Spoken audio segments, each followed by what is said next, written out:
OTB AM. This is OTB Sports Radio. OTB AM. Yeah, very good morning to you. Welcome along to OTB AM this morning. We're here with you all the way until 9:30. We've got a doozy of a show lined up for you. Are we going to start talking today about what we're going to talk about tomorrow? Yes, Is that what we're going to do? That's what life should always be. Start talking today about what you're going to do tomorrow. Always hard selling what's coming. It's never a bad idea to be early. This week and for the next few weeks, we're going to be talking about the greatest sporting moment of the 2010s. It has come around. The years ending in 9 are my favourite years, just to kind of gorge over 69. the previous, my particular favourite. Nice. Just to kind of gorge over what happened the previous 10 years. And you have people obviously who pop up and say the decade isn't over yet, but of course it's over. There's only a month left in this decade. Oh, you think something amazing could happen in the final month of the year to... Yeah, or some people get pedantic and is like, the decade's not over till a year ending in the number 0, which just isn't true. No one like thinks that. everybody celebrated the millennium. No one thinks that. On the 31st of December. Have you met one of those people? I've seen him on Twitter and stuff like that. Oh, you're allowed to punch them in the nose. Yeah, Literally, there's jump a through the law screen. that you're allowed to punch them through the nose. Yeah, the extremely annoying people allow us to have this moment of semi-nostalgia. That is the other question. Is this nostalgia, the 2010s? Like, what is the limit for the term nostalgia to be brought out? Last week. Last week, okay, fair enough. Yeah. Fair enough, that's good, because I would describe pretty much all of the 2010s as nostalgia. Yeah. Living in a perpetual haze of nostalgia prevents us from, self-actualizing and realizing that all our world's hurtling towards the end. Does it get more nostalgic as you get older? No, it gets more terrifying because you realize that the earth is a conflagration burning to a crisp, and we're here talking about sport, while the ice is rising or melting and the water is rising. Is nostalgia and terror different things, though? I don't think they can. I think they can exist. Yeah, 100%. I think there's an element of terror within nostalgia. Wouldn't you think, though, that it would be a bad look in future when the next whatever creatures inhabit the earth, if it's aliens or whatever post-human, go, well, the lads spent a lot of time talking about whether or not Katie Taylor was more important than the Grand Slam, when actually the whole place was on fire. What were they doing? Pay attention. That's all I'm saying. We will go out and we will recycle or something after we do our best sporting moments of the decade. It's going to be something that will run over the next couple of weeks. We're going to bring it to you tomorrow morning on OTB AM. Can I ask a question? Why do you millennials feel the need to pit everything against each other in a bear pit, as opposed to just going, oh, that was a good memory and that was also a good memory? You said the sporting moment, singular.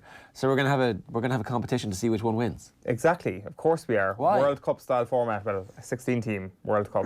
An old school 1974 something World has Cup. to be the best. We've got such an inferiority complex in this country that something just has to be the best. If we achieve something, it has to be put down until it's put down to the point where there can only be one winner. So there's obviously going to be tons of obvious ones. There's a couple of good, very good Irish footballing moments. Robbie Brady, Shane Long. A couple of great Olympics moments. Katie Taylor, O'Donovan brothers, potentially Annalise Murphy. Michael Conlon as well, in terms of iconic moments, also an Olympic memory. So this isn't good or bad, this is memorable moments. Memorable moments, things that stick out to you from the decade that was. I don't think this is going to be something that makes the list, so we can talk about it now. But for me, when I think about the 2010s as a GEA decade, one of the most memorable moments that sticks out to me is Martin Sludden and the abuse he got off Louth fans after the ghost goal in the Leinster final of 2010. That, for me, is one of the iconic moments of the 2010s in GEA. such a long time ago. Such a long time. Yeah. It's probably because when you say the 2010s, you think 2010. And ages and ages ago, a Leinster final involving Meath and Louth taking place this decade. And then also the fact that it's concluded in the most bizarre fashion that perhaps any Gaelic football game is concluded in the entire decade. At intercounty level. Anyway. It was bandit. It was outlaw. Yeah, I remember going to football training afterwards and everybody was just like, what the hell just happened? Patrick got a doll seat out of the back of it, though. It's true. Even in defeat, he was victorious. What was the World Cup game on that day? There was... Oh, good question. I don't know. It wasn't the England-Germany game, is it? No, that was... No, that couldn't have been. No, that was a different World Cup entirely. No, it's South Africa. It was 2010. I can't remember, but there was the England-Germany game is the one where Lampard hits its goal, and that was VAR would have given it, but there was no VAR. Exactly. I can't remember. There was a huge day of sport. Obviously, Leinster final day in the middle of the summer, and you would have had would have had something on as well. I can't quite remember, but that for me is like when you start thinking about those moments, it kind of comes to light. Like there's obviously kind of the smaller moments here and there throughout the decade that perhaps won't get a look in as well, which is a bit of a shame. The kind of the first 10 or 12 of them sort of write themselves. And is there like a murderer's row that we have, the bad events, the moments that you're not really supposed to celebrate, but actually you're kind of, wow, that was pretty interesting. Well, we can do that right now. We could have you thought of them? The B-side, I haven't really thought of the ones that... Maybe we'll do that some other time. Maybe we'll take suggestions for that. When we actually have some sort of ideas. But that would be the one that would come to mind for me. What that whole day kind of represented. It was... You kind of felt sick a little bit after seeing the scenes of the sudden walking away, because you start off feeling angry on behalf of the Louth players, because let's not forget that at that time Louth beating Meath in the Leinster final would have been a huge upset, and come on, it was their last ever chance. That was the end of it. It was the end of it. It was the end of Louth football. It hasn't. I don't think they've even fielded a county team since, have they? No, they disappeared off the face of the planet. Gone from the smallest county in Ireland to a 0 county is what's happened there. So for me, that was one thing that I know we won't be getting into over the next couple of weeks, but one that we might. Our esteemed judging panel might agree with me, thinking just stick it in. To stick it in and remember it as one of the great moments of the last 10 years. Like, we've had a successful 5 in a row, we've had an unsuccessful 5 in a row crumble within the one decade. As I've already mentioned, we've had Olympic gold, silver, bronze, and Olympic robberies that have been very, very interesting. We've had cricket success, we've had hockey success, and we've had tons of golf success. Let's not forget. Cricket, that wasn't this decade. Bangalore 2011 beat England in the World Cup. That was this decade, was it? Yeah. Oh, right, wow, I would have said it was like... Going to my head, I would have said 09. It felt a long time ago. It didn't feel like this decade, but again, does Cluxton's kick in 2011 feel like this decade? Yeah. Same year? Okay, fair enough. Yeah, well, that was the only Football All-Ireland final I missed this decade. You've been at every other one? You literally missed the best one? Pretty sure. No, the best one was the drawing game this year. Sorry, not the best one. The most famous one, the moment. You missed the moment, if you want to talk about that and crystallise it down. That will become something that will be up for debate, I'm sure, as to what actually is more iconic or more memorable. I hate to use that word iconic because I'm overusing it. Well, it's been betrayed. It certainly has been, and it's going to get betrayed so badly over the next few weeks. Is it 2011? Is it 2019? Is it 2017? Because it was arguably even better than this year's first All-Ireland final. 2017 is the first... GTS. Right. It's Lee Keegan scoring that goal. It's a lot happens in that game. Things Lee did, is that up there for potential? Like things Lee did probably won't be the moment, but that's one of the things that we will forget from this decade as a beautiful representation of how people can still use traditional media for very futuristic gains. People coming on off the ball to try and dispel what they believe to be a Dublin media bias against Lee Keegan and lead up to that final. For me, Tomas O'Shea and David Brady on off the ball that night in 2017. I think it was 2016, one of the years. That for me was probably my radio highlight of the entire decade. Right. Sorry, Lance, but it's going to be David Brady and Tomas. You think Chelsea are the new Arsenal, but you mean it in a nice way. I mean it in a very nice way.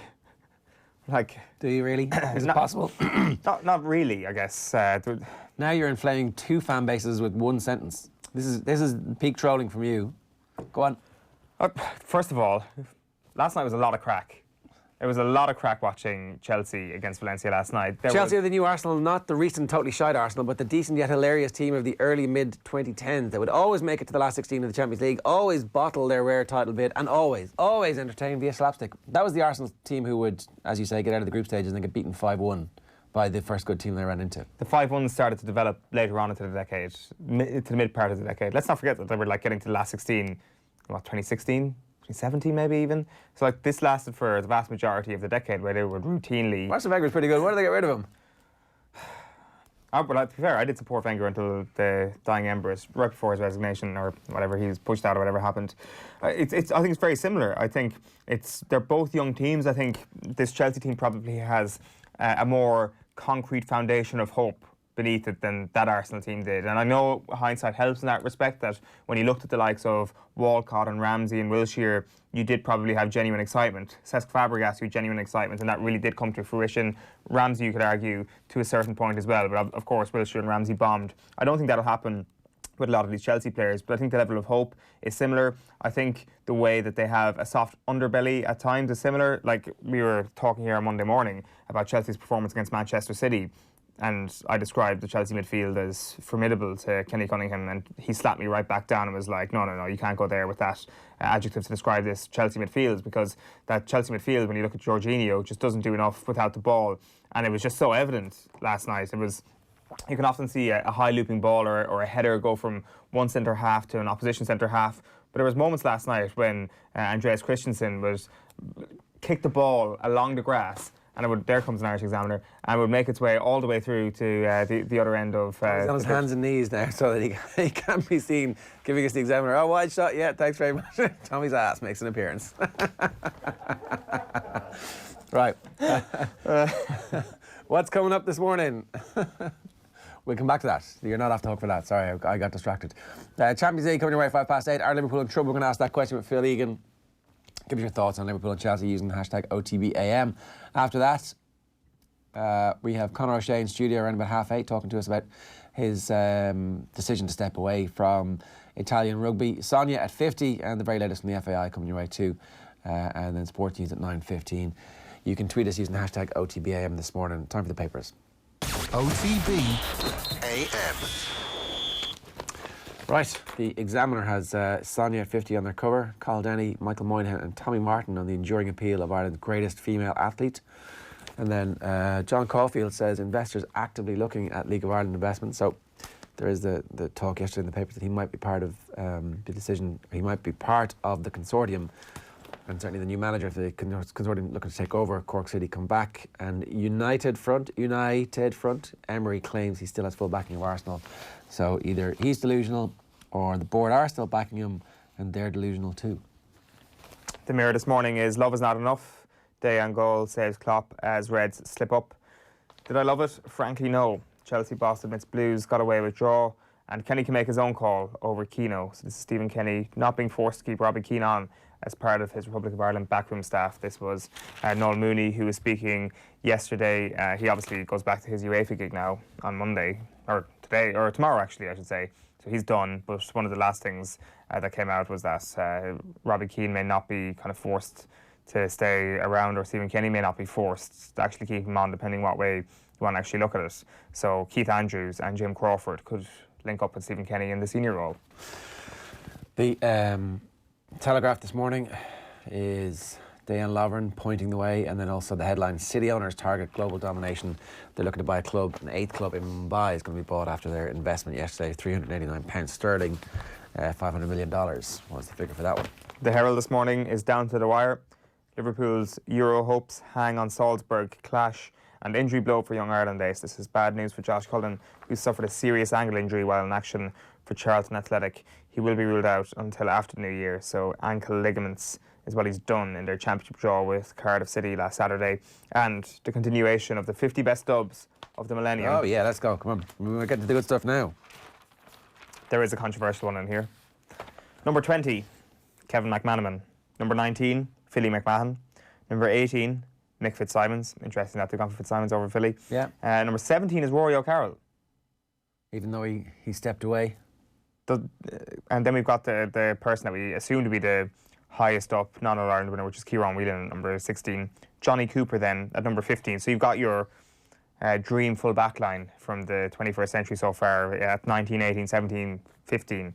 So they've clearly got Cooper as their best defender, Rory O'Carroll as second, Fitzsimons third, and then Philly McMahon is their fourth best person in the full back line, it seems, unless somebody really unexpected makes it to the top 10. Conor O'Callaghan is at number 14. Michael Dara McCauley is at number 13. Paul Mannion is at 12. And then the controversial one, at number 11, this is the Herald, the Dublin newspaper, Diarmuid Connolly is at number 11. Not even cracking the top 10? Not even cracking the top 10. We speculated that he might be, you could make an argument for him to be number 1, certainly the top 3, but... Don't think I'm having it. You're not having number 11? Don't think I'm having that. I think he has to be top 10.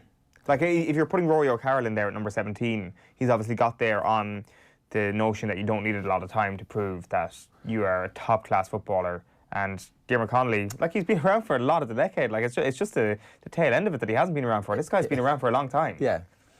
It's not like a Conor O'Callaghan situation where he's just burst onto the scene, or a Rory O'Carroll situation where he removed himself for a long, long time and then kind of failed to make a comeback. Granted, I know Connolly probably be disappointed with the amount of minutes he got this season. But the fact that they went to him. That's true. In crisis, they went straight to him. There was no fannying about. There was no, like, bringing him on to... It was like, yeah, come on, in you come. That is the reason why they haven't put him into the top 10, was the sporadic absence. Should he not be higher? If genius were the main metric, he'd be near top spot itself. The unavoidable caveat is that for myriad reasons, Connolly has been a sporadic presence these past 3 seasons, and even then produced that game-altering cameo against Mayo in 2017. But the previous 7, he was not sporadic. He was there most of the time, except for some occasional suspensions.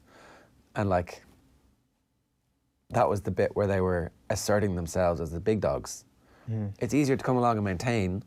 The ones that climb the mountain first are the ones who climb the mountain first. That's why we remember Roger Bannister and Neil Armstrong and all those firsts. Like that Dublin team with Cluxton's free that you were talking about earlier, that was the hardest team to get on. And that was the hardest team to be a member of because their achievement was the greatest in winning that one and breaking the famine. And also the return from the disaster in 2014, again, which Connolly was obviously unbelievable in, it turned out. And I guess putting this run together, going from an All-Ireland winning team to the best team of all time is not an easy step to make. When you're extremely good, it's hard to make that step up, and that's exactly what Dublin did, thanks to the likes of Connolly, thanks to the likes of Cluxton, who you'll see in the top 10, and of course Bernard Brogan. Who's left, right? Cluxton, McCaffrey, Fenton, Brogan, Brogans. James McCarthy, Alan Brogan, Paul Flynn. There is also Kieran Kilkenny, Dean Rock, and one more that we haven't seen yet. Who are we missing? Somebody. Brian Howard has been mentioned. Niall Scully has been mentioned.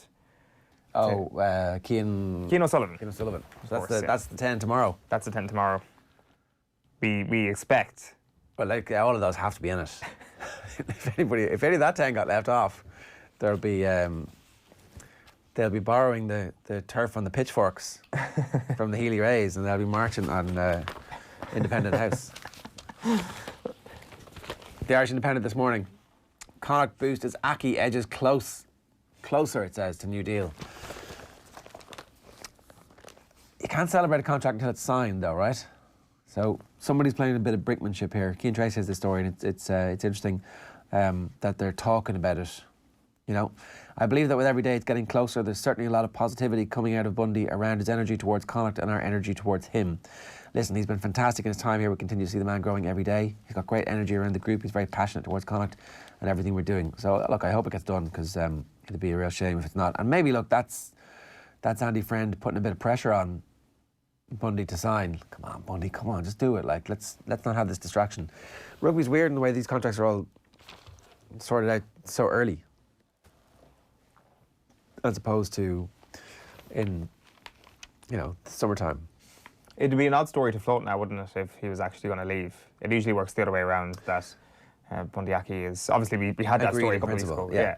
And that would allow him to get perhaps a bit more edge. But he would be the first player Connacht have ever had that would be on a centralised contract? Somebody said that outside, yeah.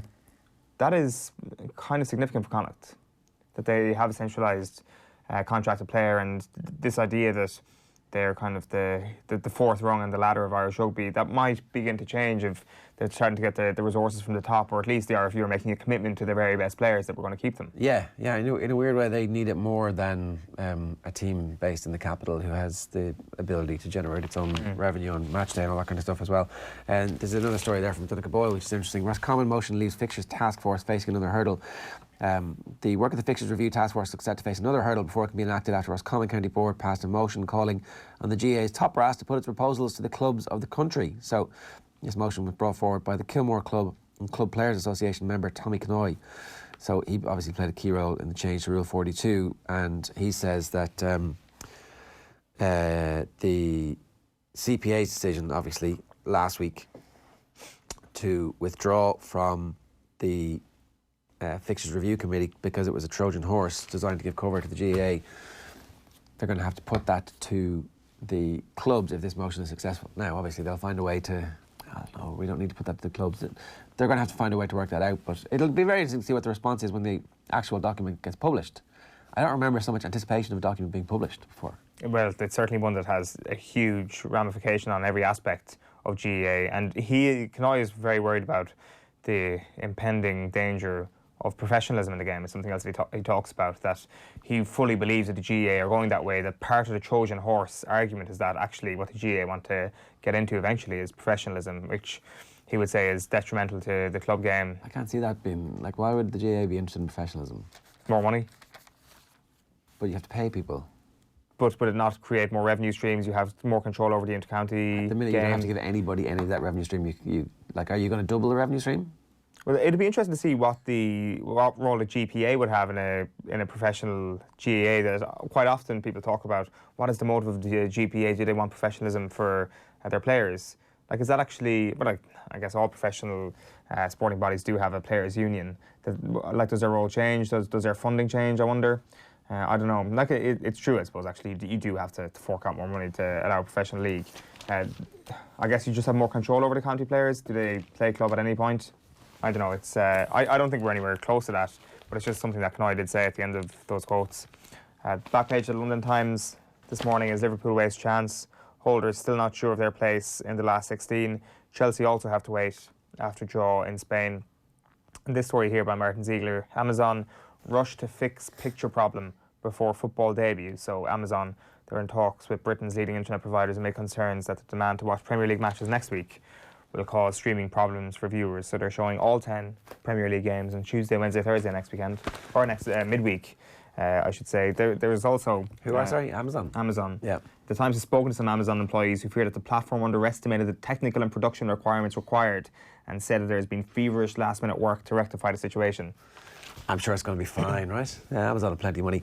The front page of the Irish Independent, I should have done really. Garda probe after audit of FAI raises questions. So a triple byline on this one. Philip Ryan, Dan McDonnell and Tom Brady, the security correspondent. Garda are probing the findings of an audit of the FAI's finances, which was ordered by Sport Ireland in the wake of controversy surrounding former CEO John Delaney's management of the organisation. So this is obviously the story that broke yesterday, that Sport Ireland and Minister Shane Ross have referred the COSI audit into the FAI's finances to the Gardaí. So government sources revealed that the Department of Transport, Sport and Tourism officials said a key focus of the report was whether FAI funds were used to pay for expenses which were not relevant to the organisation.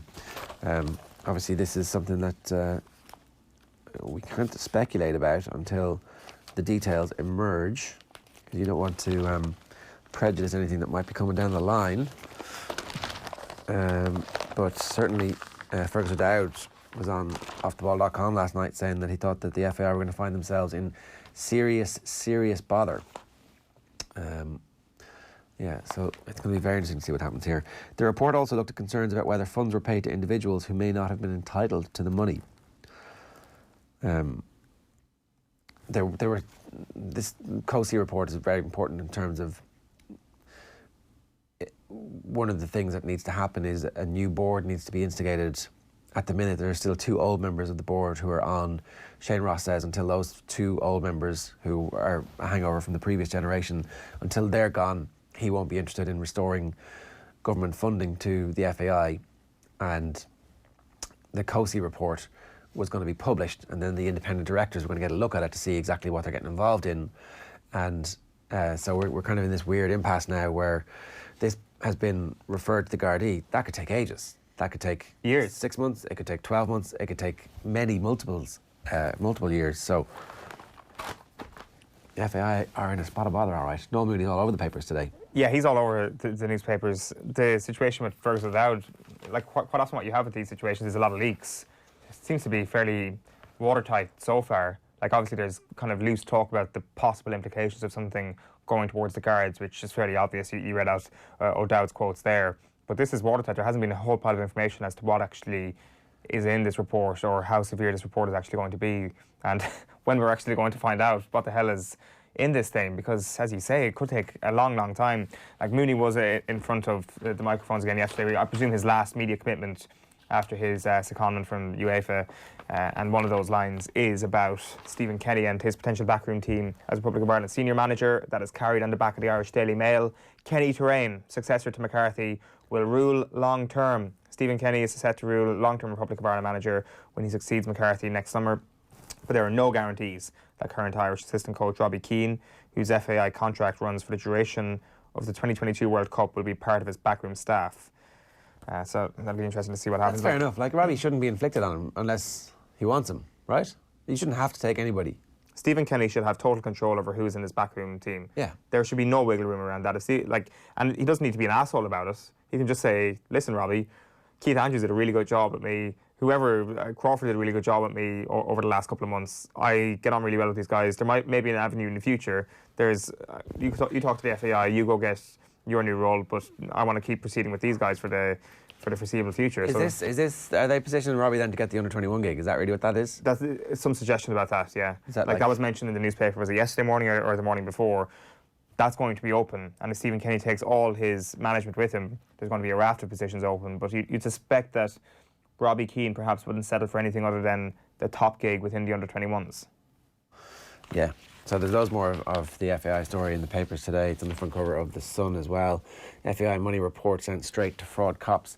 Their back page is Tammy Ache lamps sweats on Abraham. So obviously Tammy Abraham taken off last night injured, but they hope that he has escaped serious injury. Klopp's 101. Jurgen Klopp celebrated his 100th European match as a manager with a vital point. They're saying he celebrated a 1-1 draw at home to Napoli. I'm not sure he did. And then out of a jobby is the headline on top of the Robbie Keane piece. And Emery, I feel love. You know Emery, I mean, what are we going to do without him in our lives? This bland, non-existent, almost non-person in our sporting lives. The Severus Snape in all of our lives, gone to the different shores. The Irish Times this morning, Liverpool's advantage is thwarted as Napoli again caused problems. Got Enrique says he sacked Moreno from Spain post for disloyalty. Incredible stuff from the returning Spain manager, saying he didn't want Moreno as his number 2 again. Opportunity missed for Lampard's Chelsea, says Jacob Steinberg. They're 2-2 draw to Mestalla. And a couple of other things here in the Irish Times. Got Emmett Malone on Noel Mooney's quotes yesterday, predicting stronger FAI despite difficulties. Talks about the fact that he's going back to UEFA for the time being. Imminent appointment of former Athletic CEO John Foley as interim chief executive has been known about for some time. And then it kind of goes through Mooney's quotes on the current situation, and the emphasis really needs to be now on restoring the relationship between the FAI and the government. When you've still got or at least 2 or 3 of the old guard involved with the FAI, how far can that relationship go to being fully mended? That remains to be seen. He says Shane Ross has said that he's not going to be happy unless there is like a full, proper clear out. And then there's like quotes about cash and actually profit here, which is, or not profit, definitely not profit, but he says there's a big difference between profit and cash. And cash, without wanting to sound like somebody from the office or anything, is king. The facts are that we would have known that the FAI is struggling in terms of cash flow for a long time.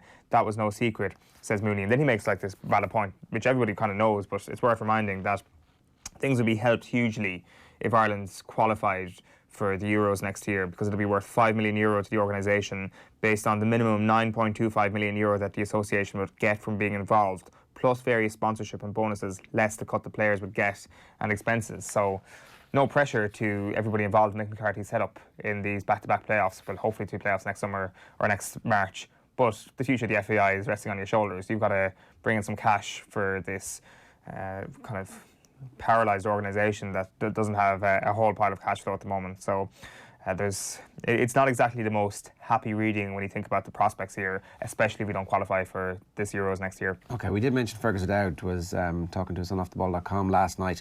He was also on Newstalk Breakfast this morning and had this to say when asked whether he thinks the report should be published now. Yeah, I think this would have never seen the light of day, even though it's quite dark for us now to know what's going on. I think that Mark did a fantastic job, and I do agree if there's any way in which findings or anything can be released that doesn't compromise a guard investigation, we should do that. And Mark is right too. The money that the FAI have got has been 50 million since 2008. So, like, there's a lot of money going into that organisation. And if there are questions now, there must be questions, you know, I don't know what the issues are, but they must go back a long time. I spoke to the minister yesterday, and I agreed that, obviously, clearly, natural justice and due process has to happen. But I think if there's conclusions separate that don't infringe or touch on any potential legal or other inquiry, that we should try and do that. And the other thing I feel is that, you know, why should women's soccer suffer? Why should young people's soccer suffer in terms of money being withheld from them? When the money was stopped initially or was held back, we all expected to report it in 2 or 3 months. This could go on for another 6-9 months easily. Yeah, that's the thing. So there's a row brewing between the various politicians about whether or not funding should be restored in some way, and somebody was making the point on the day that a report gets referred to the Gardaí, how can you give money to the organisation? But like, there's surely mechanisms you can give the money to Sport Ireland. Sport Ireland can give the money directly to a certain number of projects and clubs who were due to get it. So this is funding directly for specific projects. Sport Ireland must have a record of it somewhere. The FAI must have a record of it somewhere. That can all be administered. We have an apparatus, a state apparatus in Sport Ireland that is capable of doing that. They might need to take on some extra staff in the short term, some contract staff. They could absolutely manage to do that. So that should happen. That would not be giving the FAI the opportunity to wriggle off the hook, because in the meantime, sport and football is suffering because of what happened under the last regime. That makes no sense. That makes absolutely no sense. And like, the grandstanding from Shane Ross on all this, like, has been unbelievable, even by his own standards as a champion grandstander. So he's probably getting a bit of pleasure from this going to the Guards yesterday. Well, I mean, it's drama, and he's at the centre of more drama again. But like, it's obviously clearly the right thing to do too. Bear in mind, though, that if that does last 6 or 9 months, the likelihood is that if the UK election goes the way we all think it's going to go at the moment, then there's a strong likelihood there'll be an Irish election in the early part, certainly in the spring next year, by which time it won't be Shane Ross Minister for Sport again. So this is the end of his involvement over the next couple of months. And that whole thing's going to be left in limbo. And the new Minister for Sport who comes in, whoever the hell that is going to have to do a lot of reading to get up to speed very quickly on what's happened. So, I don't know, you would like to think that they can put something in place that will protect and safeguard all of the ground that has been made for women's football and for kids' football, and that doesn't benefit the FAI, and that the FAI are still held to all the rigours analysis that they need to be. It is mad, isn't it? Because I remember before Theresa May called that idiotic election at that time, we had Damien Collins on the show when he was going through his select committee, digging into what was going on. It was UK cycling, British cycling, I should say, at the time, and he was kind of saying to us around the piece, saying, well, if I lose my seat, this whole investigation is scuppered. Thankfully, he didn't, and he managed to continue his work, but perhaps we don't view Shane Ross with the same esteem that a lot of people in Britain viewed Damien Collins at the time. No, certainly not. The Racing Post back page is Gunners under fire. They think that Eintracht Frankfurt can pile on some misery for them. And a really interesting piece on the front. Elliot, third national for Tiger is the big dream. So, I don't know if you remember, the owner of Tiger Roll is Michael O'Leary, the Ryanair magnate. And he was like, look, you know, chances of him running are slim and none to do like the most historic three-peat of all time. Gordon Ellis, look, I'm training this horse for the Grand National next year. It's obviously his decision. I am training this horse. Can you imagine what it would be like? There's a line here. What's he going for, the three-peat? Yeah, exactly. The dream is to get the horse back there. To run would be awesome. If he could head out on the last circuit with a live chance, it'd be some atmosphere. Like one of the greatest racing atmospheres of all time in a sport that's hundreds of years old. And Michael O'Leary's like, nah. Nobody believed O'Leary when he said that at the time. Well, he's, you know, I mean, he's that bloody minded. Here's this really ambitious project. You've just climbed Everest. Here's an even bigger mountain, and you're an excellent mountaineer. You're not. I'm just not going to climb that mountain. Nah, can't be bothered. Of course he's going to do it. Back page of the Irish Daily Star. We haven't done this already, have we? Deja vu. Maybe that's a headline that's appeared elsewhere because it kind of feels familiar. Napoli. There you go. No, I was kind of thinking through. It's over everybody else's head, and Tommy's kind of cringing a little bit in there. Napoli pushed Reds. It was just organic, really. Napoli pushed Reds to the limit once more as Klopp is left facing nervous finale, and Lampard happy to get the point. And that is Tammy Abraham stretched it off the pitch last night. That is not a good sight for Chelsea fans. And Conway again urged to step down. Tommy didn't get it. That's why he was cringing. He didn't get it at all. It had to be explained to him 3 times. Right, 5 minutes past 8 this morning. We're talking football next here on OTB AM. Back with Damien Delaney's team of the decade of players that he's played against straight after this. OTB AM. This is OTB Sports Radio. They spoke about your arm not being down beside your side. I mean, this is not Irish dancing. OTB Sports Radio. Basketball would have been my main game. The brand new sports radio station from Off the Ball. That's my point. Don't play for us if you're a proud Englishman. Now broadcasting 24 hours a day. Live on the Go Loud app, Alexa. You have a whole new world of possibilities. Google Home, tune in, and offtheball.com/radio. This is OTB Sports Radio. Saturdays. A completely blank canvas for you to do with as you please. Can you collect my dress from dry cleaners? Sarah and Steve over tonight. Get wine. Also, downstairs bathroom needs attention.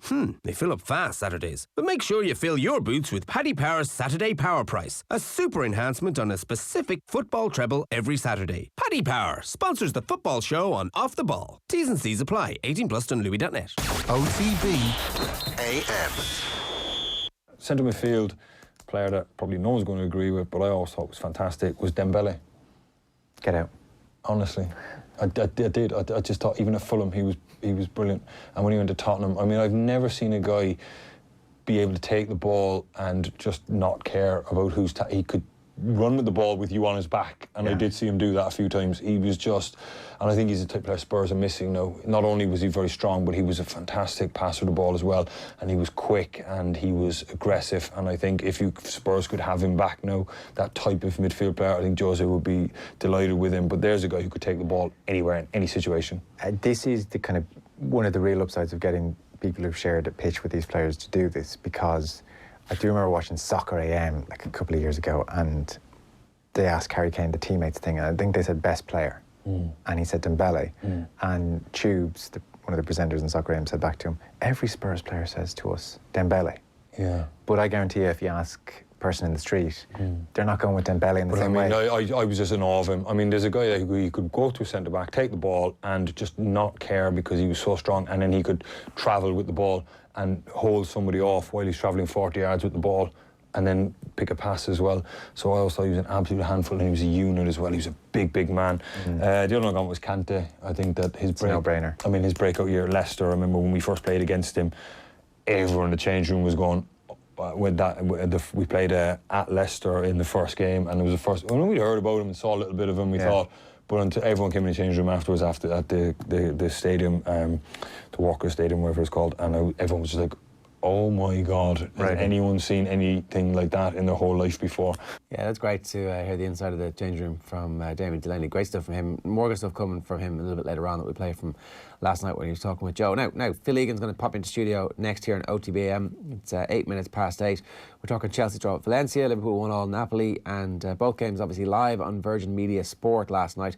Here's Graham Souness on the challenge of going to Anfield in 2019. Yeah, I mean, it's the most difficult game for any team in Europe, going to Anfield at this moment in time. You know, the crowd get behind them in a unique way. You know, I obviously with the other job I have, Tommy, I go there quite a lot. And I feel now that the atmosphere at Anfield is far greater than when I ever played there. You know, we were the dominant team, and we give them lots to shout about. But I just think right now that the atmosphere is so special. Maybe it's because I've not won the league for so long.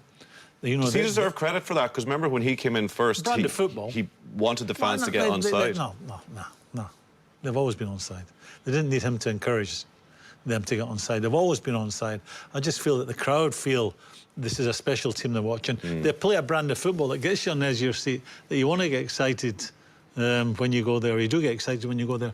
I just feel it's because I've not won that league for so long. Right now, all the supporters are so up for every game. And I come back to it. The atmosphere is quite unique. Easy for me to say it. I had a conversation with Liam Brady this morning, and he accepts it as well, that the atmosphere there is totally unique to anywhere else in Britain. Right, Virgin Media Sport has over 400 UEFA Champions League, Europa League and Nations League games live this season and is available to all Virgin Media TV customers. You can also download the TV Anywhere app. Check out the hashtag WeFreeSport for more. Phil, you buying that thing about the atmosphere being better now than it was when they were in their... Because I remember that was like terraces and standing and the surging crowd. Yeah. My dad is a Leeds fan, and he brought my mum to a Liverpool-Leeds game at Anfield. Romantic. And they're on the Cop. Right. And... Did he propose? Liverpool won that day? No, he didn't. And when the goals went in, he's frightening, he said. Yeah. I think he re-evaluated after that, saying probably not the best place to bring my wife or my girlfriend at the time. So did it mean more back then as it does now? I can understand what Graham Souness is saying, but actually the atmosphere I thought was quite dead last night. It's almost as if Liverpool fans turned up and expected Liverpool to do what they've been doing all season. But there was times when the atmosphere went up a level. But you think back to the games like the Barcelona game last season. So what if they're going to have a blip? What if this is the start of a blip? Well, I've been saying this all season that there's going to be a spell, and December was when I kind of pinpointed just the schedule, and it just shows how quickly things could turn. Where you had Fabinho limping around, you knew he was coming off. Then Virgil van Dijk goes up for that ball with Dries Mertens, comes down, Napoli score, Van Dijk's on the ground, and you're thinking this could be a huge blow. Obviously, Van Dijk gets back up. We don't know the full extent of Fabinho's ankle injury, but the fact that it's an ankle injury, so things can change so quickly. Look how City are doing without Laporte, not very well. And there's so long to go in the season. Like, if Liverpool, they're 8 points clear at the top of the Premier League. If they were 8 points clear at the end of December, then they're in pole position to win the league. But I'd be surprised if they were 8 points clear at the end of December. Even though City have to play a few tough games, including Leicester. Leicester have to play Liverpool as well on the 26th. But it just shows how quickly things can turn. And even he tried to, I think he got it wrong last night. I think he should have gone all chips in, get the win, and then you can rest players in 2 weeks' time against Salzburg, where he left Alexander-Arnold out. Joe Gomez is not as comfortable playing as a right back, and shortly before he was taken off, you saw that he skewed a cross over the bar and just got into positions where his delivery wasn't good enough. And Napoli set up to basically say to Liverpool, cross, because we've got Koulibaly and Manolas who are just going to clean everything up. And I lost count of the amount of times that Merritt, the goalkeeper, came out and claimed crosses. It was quite comfortable for them in that sense. So is the power rankings of Liverpool right backs at the moment: number 1, Trent Alexander-Arnold; number 2, Jordan Henderson; and number 3, Joe Gomez? James Milner. Number 2. I think he missed a trick. If you want to take Alexander-Arnold out of the team, because he had a few hairy moments on Saturday against Crystal Palace, and he's still very young. Yeah, but why are you taking him out of the team for that? Are you not going to say, let's have the video session and learn from that, and go out and do what we've just taught you? Yeah, and look, these players are being monitored. Obviously, we don't know okay, if there's players in the red or what the case is there. But I still think that you could play someone like James Milner as a right back, and then play Oxlade-Chamberlain in that midfield three, and Milner, because Liverpool's biggest attacking threats are their fullbacks, just the way they play. So if you have Milner and Robertson, that's fine. But Gomez just didn't look comfortable, and Gomez has fallen in the pecking order even in central defence, which is meant to be his best position, because some people question Klopp putting Lovren in ahead of Gomez, but Lovren was very good last night. Obviously he scored. People will question his role in the Mertens goal. I actually thought Van Dijk could have done a lot better. Dries Mertens is... We're not saying, though, that Trent Alexander-Arnold has become a must-start player in all the big games, to the point where Liverpool won't win without him. Surely they have been great at winning when players have been missing. I mean, clearly he's one of their best players, and he's going to be a sensational player for the rest of his career. He's going to be an all-time great if he continues at the pace he's at. But he's the right back. Surely they've got enough depth to be able to still win a home game in the Champions League without him. Yeah, I think absolutely, but I just don't think with Joe Gomez, because Joe Gomez looks short in confidence, and he just got himself into positions where at times he didn't want to pull the trigger. He didn't want to put that cross in, where one of the first things Alexander-Arnold does is puts in an early cross. And as good as Koulibaly and Manolas were in the air, if you put in an early ball on them and you turn them, then they're uncomfortable. Whereas Liverpool's crosses were predictable at times. It was slow, And one thing that Alexander-Arnold gives you as well is that ability to switch play very quickly, where Gomez doesn't possess that. Yeah. We need a few more. I'd love to see Carlo Ancelotti come to the Premier League.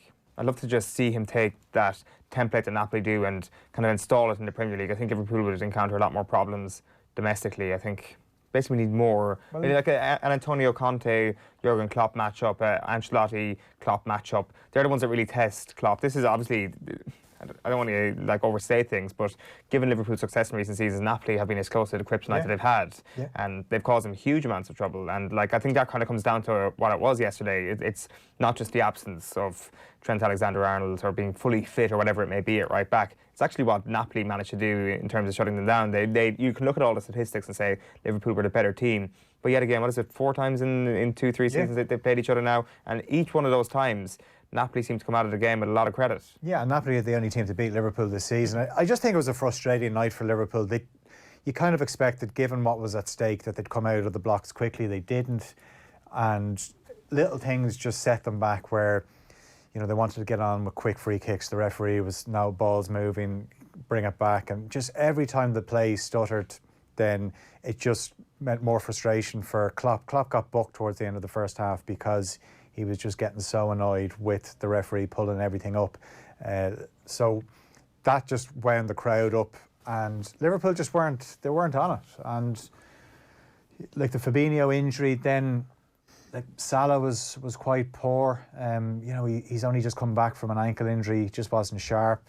Mane was good towards the end of the first half. They had that spell about 10 minutes at the end of the first half where you could feel the return of the screw, but then half time came. But I just thought if they started well, then it was going to be not a routine win, but certainly a game that they'd win. But they were slow out of the blocks. Napoli got the goal, and then Napoli just had to sit in. How concerning is it that Salah's form is where it is at the minute? I think I could put that down to the fact that he's probably been nursing that ankle injury that he picked up against Leicester many weeks ago, and unfortunately they need him in the team. So I don't know how much of a rest he's going to get. And this, again, that's why I just think it was so important. Do they need him in the team if he's not playing at that level, though? Like, well, you know, can you not get through some of these games at the moment?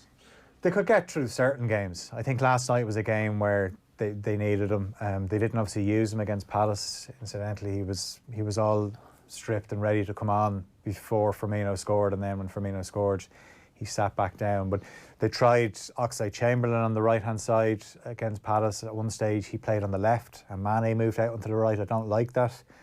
Mane played out on the right for a stage at Old Trafford, the only Premier League game where they've dropped points, and Origi played on the left. And why didn't they try Origi last night, or Shaqiri?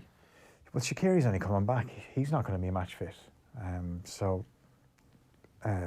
I wasn't surprised that Origi certainly might have been a shout, but unfortunately when Fabinho went off, that took away one of his attacking substitutions, a bit like what happened to Mick McCarthy last week, where you've 3 substitutions, you're thinking they're all going to be attacking substitutions in the second half if we need them, but with Fabinho going off, then Klopp is down one, and he obviously decided he wanted to bring on Alexander-Arnold, and he brought on Oxlade-Chamberlain. Yeah. So, no, like I still think they'll get the result they need in Salzburg. I know Salzburg caused them huge problems in the game at Anfield, but Salzburg have to win. They have to come out, and that'll suit Liverpool. It won't be a case of Salzburg sitting back. Salzburg might do what Ireland did against Denmark and kind of sit back and hope that they can nick it. Yeah, well, if they do that, then Liverpool can control the game. So either way, you know, Liverpool are still on the driving seat. You just thought that they could get the job done last night, make things so much more straightforward given what's coming up in December. How concerned are you? What's your level of concern reaching? But I'd always be concerned, and I think... But that's just your default position, like on top of your normal default concern. No, I think you have to be, though, because you haven't won the league in so long. Absolutely. And if anyone thought, like, after 10 games, or even after the Man City game, that it's going to be a stroll. That was going to be a stroll. Not. Come on, that was it. It's all set up for a stroll, Phil. Come on. Not at all. For City are out of it. It's Leicester City.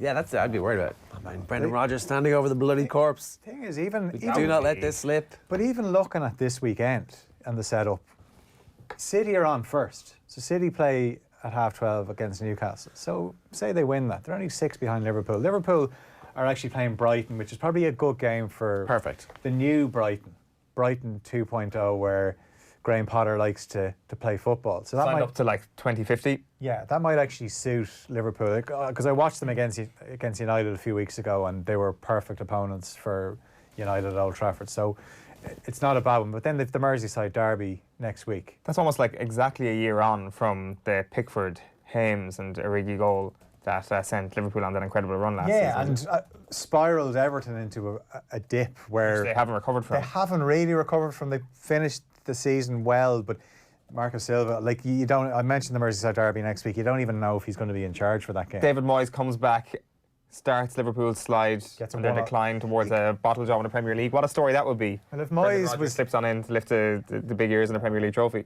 So there's a lot of twists and turns, but there'd be a few concerns that Liverpool still haven't kept a clean sheet at Anfield this season. That's a worry. And it was a brilliant finish, but this is what they did last season. They just kept clean sheets, and they didn't play well all the time. Fabinho's not really, a good defensive midfielder. Well, we're going to find out now if Kenny Cunningham's theory is true, because Fabinho didn't look great. It's just a small observation from the midweek Champions League action. I've never seen so many brilliant tight angle finishes in 1 week. We obviously had Mertens. We obviously had Valencia's goal against Chelsea last night, which went over Kepa's head. Dybala's goal on Tuesday night. All outrageous goals that if you manage to pull it off in FIFA, you'd be like, how do you do that? What button do you press? Yeah. So it's the Mertens goal was very so important thing to point out. Actually, Michael Owen did a really good bit of analysis on that goal at half-time, just talking about how most strikers would have hit that about 2 seconds earlier. Mertens took his time. The finish was obviously from a more acute angle, but because he had slowed down, it gave him a better chance to strike it perfectly. But then I was looking at the angle. It's honestly, you could have taken a tyre and put it in the corner and said, that's the only place you can fit it through, and he did it. And even looking at it, I wondered, did Alisson kind of bank too much on his near post where... Yeah, in fairness, though, if you get beaten like that, it's the right thing to do, because a million times out of 1,000,001, you're going to save those. Yeah, or that was incredible. They'll be intimidated. But look, Chelsea, very briefly, Owen says they're the new Arsenal. Are you buying this? Yeah, they just... Again, I think they are brilliant to watch. Like, that game could have honestly ended 5-5 all, 6-all. Lampard said that himself after. But, they're 2-1 up, and you just knew that Valencia were going to get more chances. As good as N'Golo Kante is in an advanced role, I still just think that for those kind of games, they need that protection, because Jorginho is great when you're controlling the game and he can conduct the orchestra. But at the base of a midfield, he's not strong enough. And that's where they conceded against City at the weekend. And at times last night, it was the same, where they leave themselves exposed. Feels very reminiscent of Arsenal fans saying, never replace Vieira. Fabregas is great and all, never replace Vieira. Well, they have the player, just move him back. But it's funny that you know why he's playing there, and Sarri did the same last season. But why? Well, because he's so good at getting the ball back. If he recovers the ball in a more advanced area, then it's quids in, you're in on goal. It's a little bit like I'm looking at my analytics here and I'm seeing this pattern. Oh, if I could just move that pattern there. It's like, but that pattern exists because of the way that other teams play, and it's part of a delicate ecosystem as opposed to living in a vacuum. No, and you're wondering if you're playing percentages.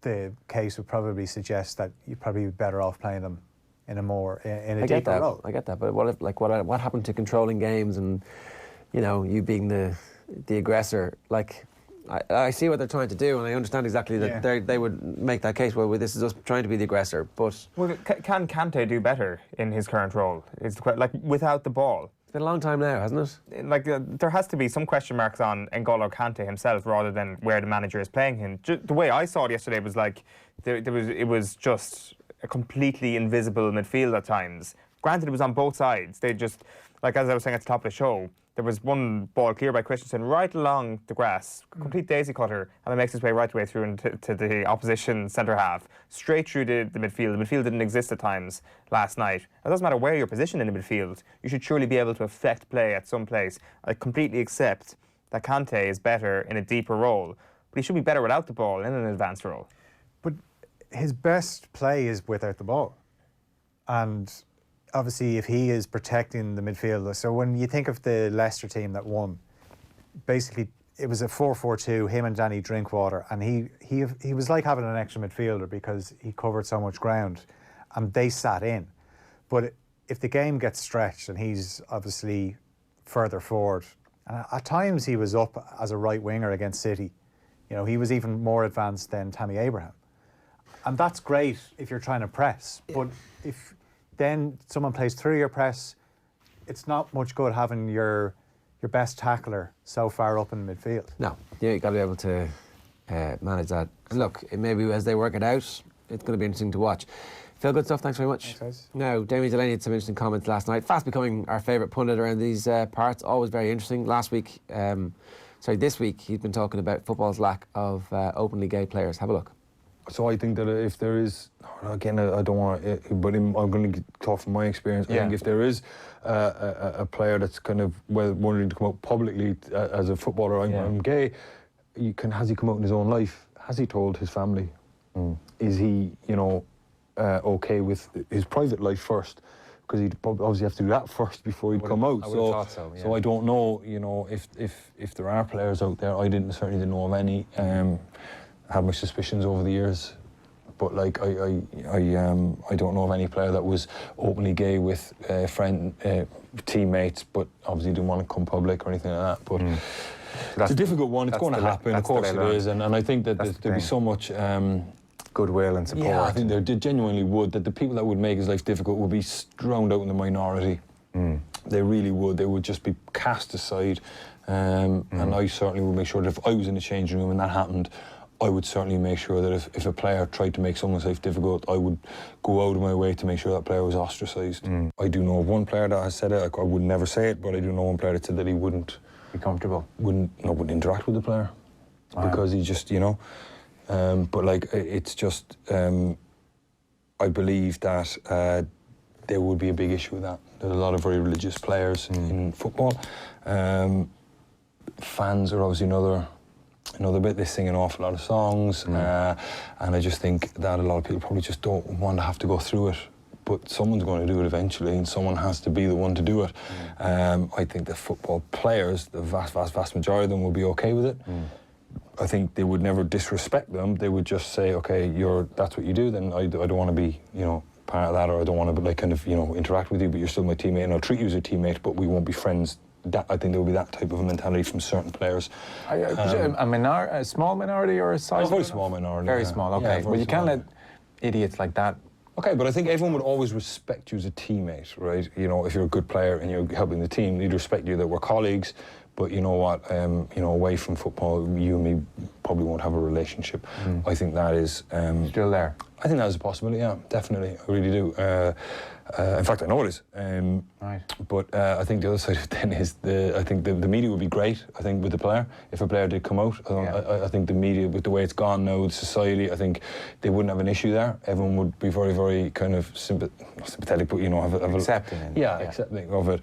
I think there's probably a large majority of football fans that would make your life extremely difficult. But I mean, that doesn't matter anyway, because singing songs, it happens. So it's going to take a very, very strong character, a very, very established player.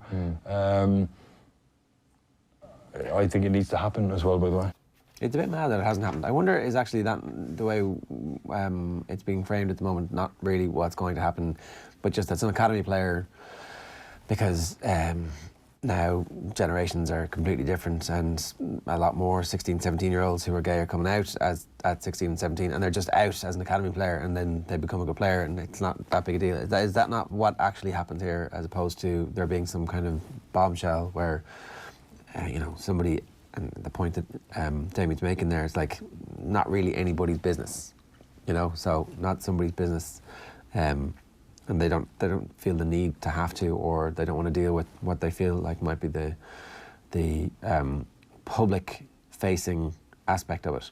But actually, that's not what's going to happen at all. There'll just be a bunch of kids who are coming up, and several of them come out, and it turns out that they're really good footballers, and that's how this all happens. Perhaps, like it does seem that it's a situation where the longer you're around football, from what you hear, that the less you're likely to say about it. If Damien's talking about players there who kind of wouldn't appreciate it if somebody else came out, obviously it's. But there's homophobia everywhere. Like let's not forget there's massive rife homophobia, and has been homophobia baked into Irish society until very, very, very, very recently. And very recently, we forced people to vote on whether or not we were giving gay Irish people the same rights as non-gay Irish people in a referendum. And there was a massive portion of the population who voted against that, who are, I would say, by definition, homophobic because they don't believe the same people had the same rights, right? The notion that football is any different. But it's more public.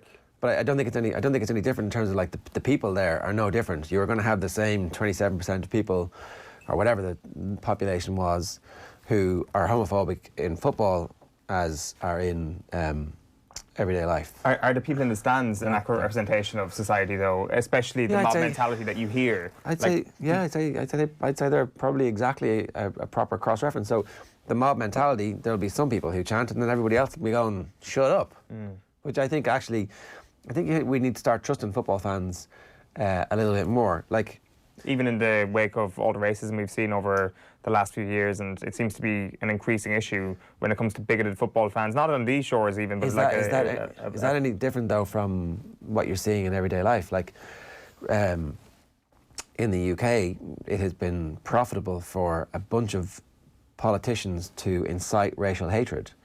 That manifests itself in loads of different ways.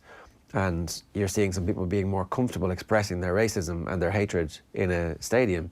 You're also seeing most football fans saying this is unacceptable, and a fair bit of self-policing going on. I'm talking exclusively about England here because I'm not getting into the politics of Italy or Spain, which are pretty horrific. But I think that all of football is really just a product of the society that we live in. And I would say that the reaction has been notable in the recent racism cases we've seen. Like, you're not exactly using the two to compare one to the other, but I think it's a useful case study in terms of how the public and the public at football matches deal with issues that, I don't know, that are controversial. And I don't know, the one example that kind of comes to me is the Spurs fan who was accosted widely last year after throwing a banana skin at Pierre-Emerick Aubameyang. And like, I know a newspaper went and interviewed him and perhaps gave him notoriety, which had never been done. There was the sharing of the images of the Chelsea fan who racially abused Raheem Sterling, and he was accosted left, right and centre. And there is that awareness that something not only needs to be ignored, but actually in some cases, actually attacking that head on is the way to do it. And the stance that the English soccer team are taking abroad now is an interesting one as well. And certainly, if we're sticking with just England for the moment, if there's one generation of footballers who are well able to stand up to this sort of thing, it's the current crop. Yeah. And I think there should be a safety in that. I'd agree with your point, though, that it will become a situation where it'll probably be a younger player and the floodgates are immediately open. There is no sort of situation where the floodgates start gradually opening. It'll just become a very normal thing within football. It's a little bit sad that it's not already at that, but I really do believe that there is an element of all of this that is just fear about what the reaction will be from a very small cohort of football supporters, which is horrific. It's horrific, but it's the reality of the situation, I believe. Yeah, I'm sure there's also a load of religious zealots in most changing rooms the way there are in all workplaces too. So, like, I wouldn't be too concerned about the fact that, like, when Damien Delaney sits there and says, I know people who would be like that, you know, I think if you kind of sift through all the people who you meet in your life, there's one or two of those people who you meet in your life, and the fact that one of them happens to be good at football and so therefore is in a changing room isn't actually that shocking when you think about it. But dealing with it and the fact that there are repercussions for people who just want to get on and live their lives, that's the bit that's hard to deal with. Right, you can give us your reviews if you want. Use the hashtag OTBAM. We're going to get Tom Malone in just a couple of minutes' time to talk to us about the sports news. And we're also going to be talking a bit more about Sonia O'Sullivan a little bit later on. She turned 50 today. Going to take you back to our 2013 roadshow. In the meantime,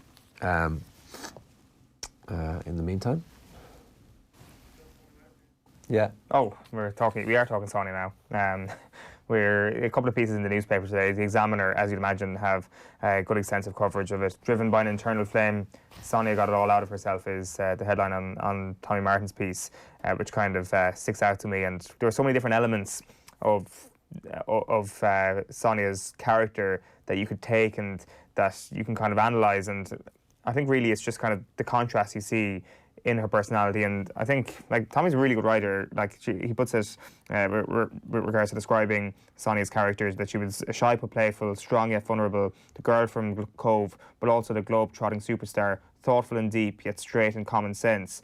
And it is kind of hard to pin her down to one of those attributes that you describe so many sports people. Like, if you, like, just by ease of access, fellow Corkonian and Roy Keane, it's very easy to give a character a description of Roy Keane without leaning on one side or the other, whereas with Sonia O'Sullivan, there is such a complexity to it.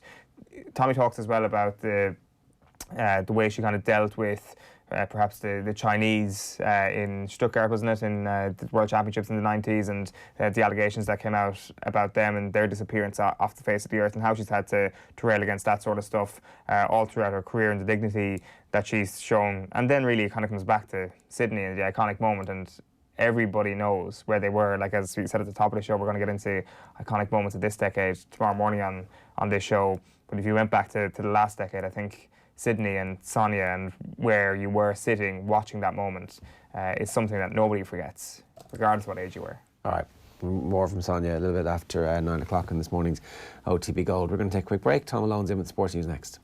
OTB AM on OTB Sports Radio, Ireland's first and only sports radio station. OTB Gold, the very best of off the ball. Are you crazy? This is OTB Sports Radio. This week on OTB Gold. The treatment was tough.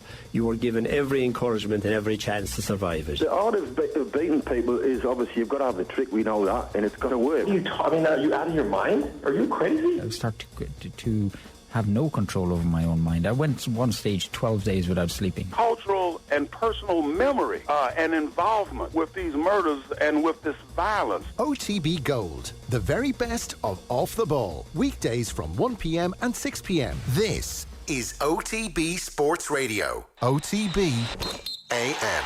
This is OTB Sports Radio. Right, Tom is here. Hi, Joe. Good morning to you. Are you well? What's going on? Well, Fabinho is a doubt for Liverpool's upcoming matches after injuring his ankle in last night's 1-1 draw against Napoli in the Champions League. Dejan Lovren equalised Dries Mertens' opener at Anfield, and that result means that Liverpool need a point in their final group game in Salzburg to guarantee passage to the last 16. Manager Jurgen Klopp, though, is worried about Fabinho.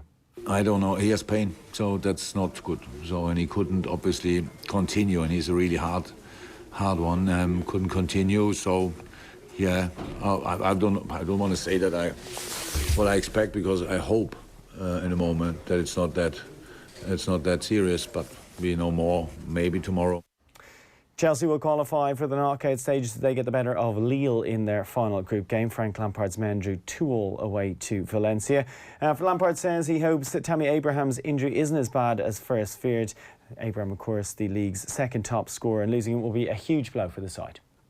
The word at half-time was it looked quite severe, a bang on the hip, a strong bang. And then the word after the game, it might not be severe as we first thought, and that's as much detail I can give you. Tonight in the Europa League, Arsenal, of course, host Eintracht Frankfurt. Manchester United are in Kazakhstan to face Astana, with Max Taylor in line to feature just a year after being diagnosed with cancer. Of course, just 4 senior squad members involved in that, and at least 4 debutants will feature in that game as well. Celtic host Rennes, of course, they're already through. Rangers away to Feyenoord, they need a win and results to go their way elsewhere. And Wolves have made the trip to Portugal to face Braga. Republic of Ireland international Josh Cullen is out until the new year after suffering an ankle ligament damage playing for Charlton last weekend. And meanwhile, the Republic of Ireland's potential Euro 2020 playoff final opponents, Bosnia, have sacked their manager Robert Prozaneski. Right. So there could be some turmoil in the camp, Joe. Right. I'm not saying we're clutching at straws, but potential turmoil in the camp. So they've got the North. Yes. That's good for them. But then obviously the North don't have a manager at the moment. Well, they do, obviously, but not a full-time manager because he's busy managing Stoke. Yeah, the lame duck theory will rear its head again if Northern Ireland crash out against Bosnia and Herzegovina. Against managerless Bosnia. Yeah, exactly. Yeah. Well, they've got 5 months to appoint. Who are they going to appoint? Martin O'Neill. Fingers crossed. Fingers crossed. What was the left-footed free kick taker who would kill you with the look from Bosnia. Played successfully in Italy. Blank stares all around. Blank stares all around. That is so. If you get knowledge of that off the top of your head, I'm just going to move on to the snooker quickly. There's actually quite big Irish involvement today at the Barbican in York, including Cork teenager Ross Bowman. He's only 18 years of age, but he's in the first round today against Sonia O'Sullivan, so that's a pretty big moment for him. He only qualified last month as well, so a huge day for Ross Bowman, who I assume, if you're 18 years old, is Sonia O'Sullivan your snooker idol? Yeah, you're too young, you mean? Yeah. I know, it must be, surely, right? Surely he's here. Anyway, big day for Ross Sinisa Bowman. Mihailovic. Mihailovic. No, remember? No. He's no Miralem Pjanic is all I'll say. Yeah. Also, Ken Doherty, he's in action early today. He's up against Meiji Wang this morning. Fergal O'Brien faces Michael White. And Antrim's Mark Allen is up against the legend. It is Jimmy White later as well. While in golf, the Alfred Dunhill Championship is underway in South Africa. Jonathan Caldwell's made a decent start. He's 2 under par, 3 shots behind the leader, Grant Forrest. Cormac Chauvin also in action there. He's even par after 6 holes. And there's racing later from Thurles from 12:15. All right, good stuff, Tom. Thanks for that. I'm delighted to say we're going to be joined in studio now by the former Italy head coach Conor O'Shea here on OTBAM. First, here's Keith Wood explaining why he's a massive fan of John Cooney on Wednesday Night Rugby. You know, that's not a traditional Irish nine, not even vaguely, to take on that role and that leadership role. And he's got a bit of a verbal edge to him too. The post-match interview, there was just a tiny little hint of a bitter edge to it. I loved it. You know, I think it's great. You want your nine to be vocal and a bit angry and you know, have a chip in his shoulder for whatever it is. I think he puts himself well up there. I would agree. I don't think Murray has gone back to his best. I will say that at the match on Saturday, Murray started running again with the ball. He hasn't done that with Ireland at all in the World Cup. So he had 2 or 3 times where he had a bit of a snipe. So his confidence is growing and coming back, and we want to see him back at his best, because at his best he is absolutely brilliant. I think McGrath has been a little bit up and down both in the World Cup and since. So I think Cooney is well up there. And you know, you've a new coach coming in, so is he going to throw out everybody? Or is he going to say, we're going to play a bit differently, and lads, you're going to have to play this way, and if you play this way, all bets are off? And I actually am hoping that will be the case, you know, where just because you've played well in the past to a particular game plan, that means you're obviously a shoo-in. I don't think that would be the case. Yeah, Keith Wood there last night talking about John Cooney. Now, Conor O'Shea is with us. He's in studio here to help talk to us about this, which is the launch of the N-Pro headguard.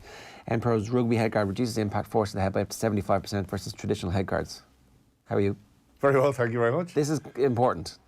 Oh, massively. I mean, I think it's not about a cure, it's about prevention, and it's about safety, isn't it? So I think it's the first headguard to be accepted onto the World Rugby trial. I think we saw the tackle in the World Cup and the lower tackle area, and you know, with a view to try and reduce the number of impacts in the collision.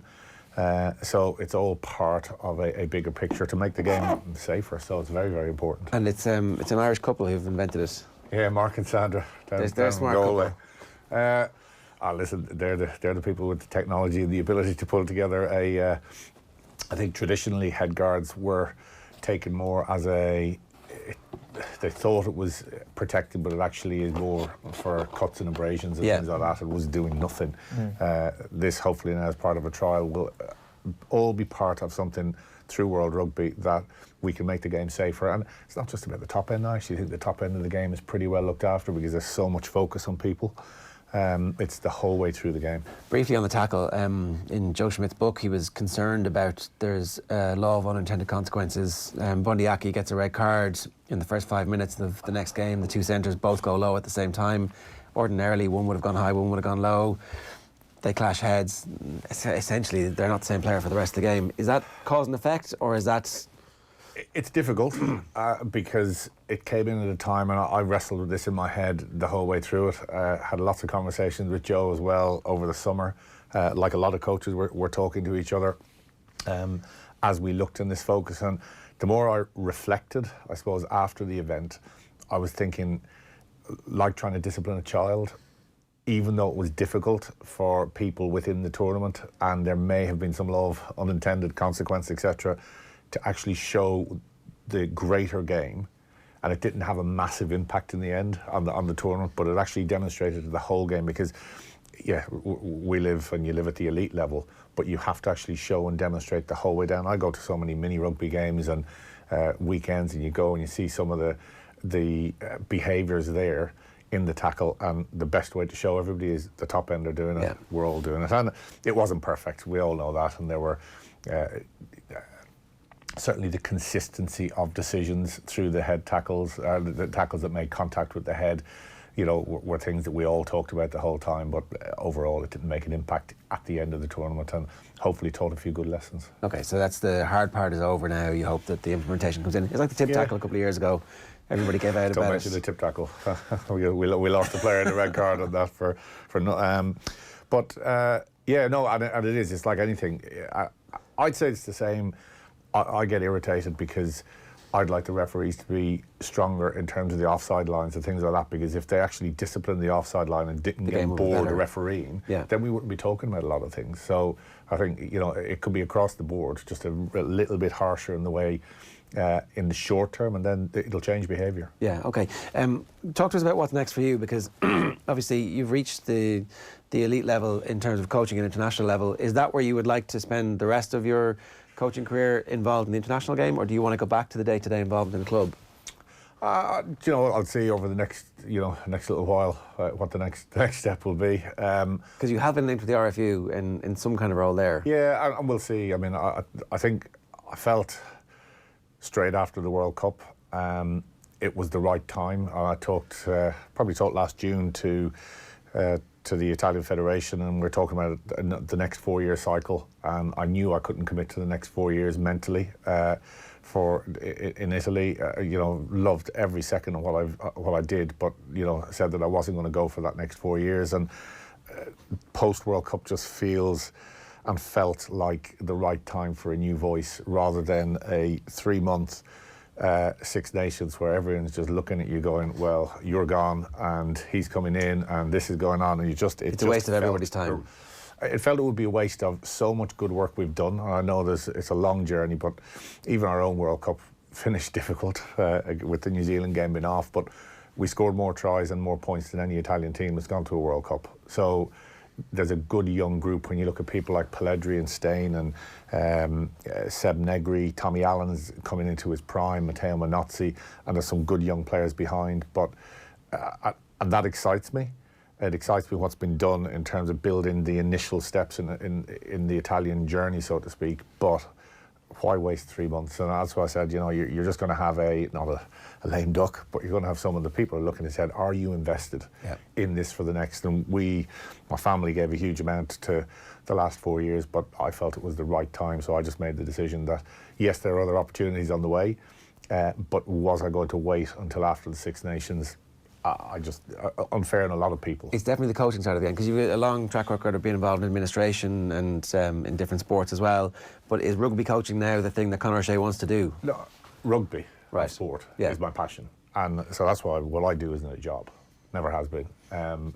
People say, "Oh, you're eternally positive for this." Well, how can you not have energy doing something that is? I didn't, even driving in here today, getting stuck in the traffic. I was thinking back to leaving college, leaving UCD, working in Hume Street in the bank, and then heading down to Lansdowne, and that was what you got into at the start. But all the time, all you wanted to do was be involved in. So rugby is my passion. I like seeing people get better, and we'll see what the next step is. That's nice and evasive. Okay, isn't it? Not beautifully evasive. Is that good? If say one day you do go back into coaching, if that's a specific thing you do want to go back into, what is the thing you're after? What is the thing that hooked you most to being a coach? I think just seeing people become better. I know that's a tried thing. It's very difficult. The Italian experience was an amazing experience that will live with me forever, and trying to retain hope with the group of players and giving them a focus of, it's very difficult when your mindset may be, we play our best, they play their best, they win. And that's not defeatist, but the fact of the matter, if you're playing the All Blacks and it's Italy, the only thing you could focus on is becoming better and being the best you could be, and seeing how people react under pressure, how you can improve people under pressure, and retain that belief, even though it can be difficult at times. And ultimately that's it, and it's not just about the players on the pitch, it's about the staff off the pitch. It's about making sure that everyone is continually energised and continually looking to get better. The challenge is, do you know what it looks like to win? And that's a different question. Yeah. Because winning is something that Irish people are now used to. So the players know, and that's something that Joe, not just Joe, Michael Cheika and people before, Declan Kidney, Eddie O'Sullivan, Warren Gatland at the start, you track back so far in the evolution of how Irish rugby became to what it is now and our expectation now in Irish rugby. So there's a huge thing of you can do so much, but you are your players, and that the playing base must understand what it looks like to win, what it takes to win, and then it becomes self-fulfilling. It's interesting though, you talk about that and you're totally right, it obviously has gone to a whole new level in terms of what we expect from our national team in Ireland, and yet it's the same story. It's a quarter-final defeat. It's a heavy defeat at the hands of New Zealand, something that we would have expected 10, 15 years ago. What's your thought process on that once we get to the World Cup quarter-final, I don't want to say the old Irish... Irish rugby for us. Well, you see, I think sport is in the margins. So you look at any game and it's not oversimplifying, and yet it was massively disappointing because Ireland got our best team on the pitch by and large, the one that we'd have wanted, that Joe would have wanted. I think of Johnny's kick to touch that Richie Mo'unga keeps in, and it's just an unbelievable piece of skill by Mo'unga. If that game is, I forget the exact score, was it 10-3 at the time or something? 10-0, yeah. 10-0. If that's kicked into the corner and it's not, and we get the maul going and we score at that stage, the energy and mentality of a game completely changes. England's unbelievable performance against New Zealand. If Sam Whitelock, and these are a lot of ifs, but that's the game. There are pivotal moments of the game, and the end result doesn't reflect the actual game itself. So, I mean, the All Blacks were outstanding against us. Did we allow them? But there was things that happened within the game that completely changed the momentum. And momentum to the All Blacks, and you're dead.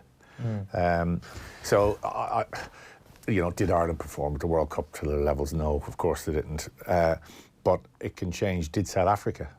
Did South Africa when they lost to New Zealand? Did South Africa against Wales? No, they didn't.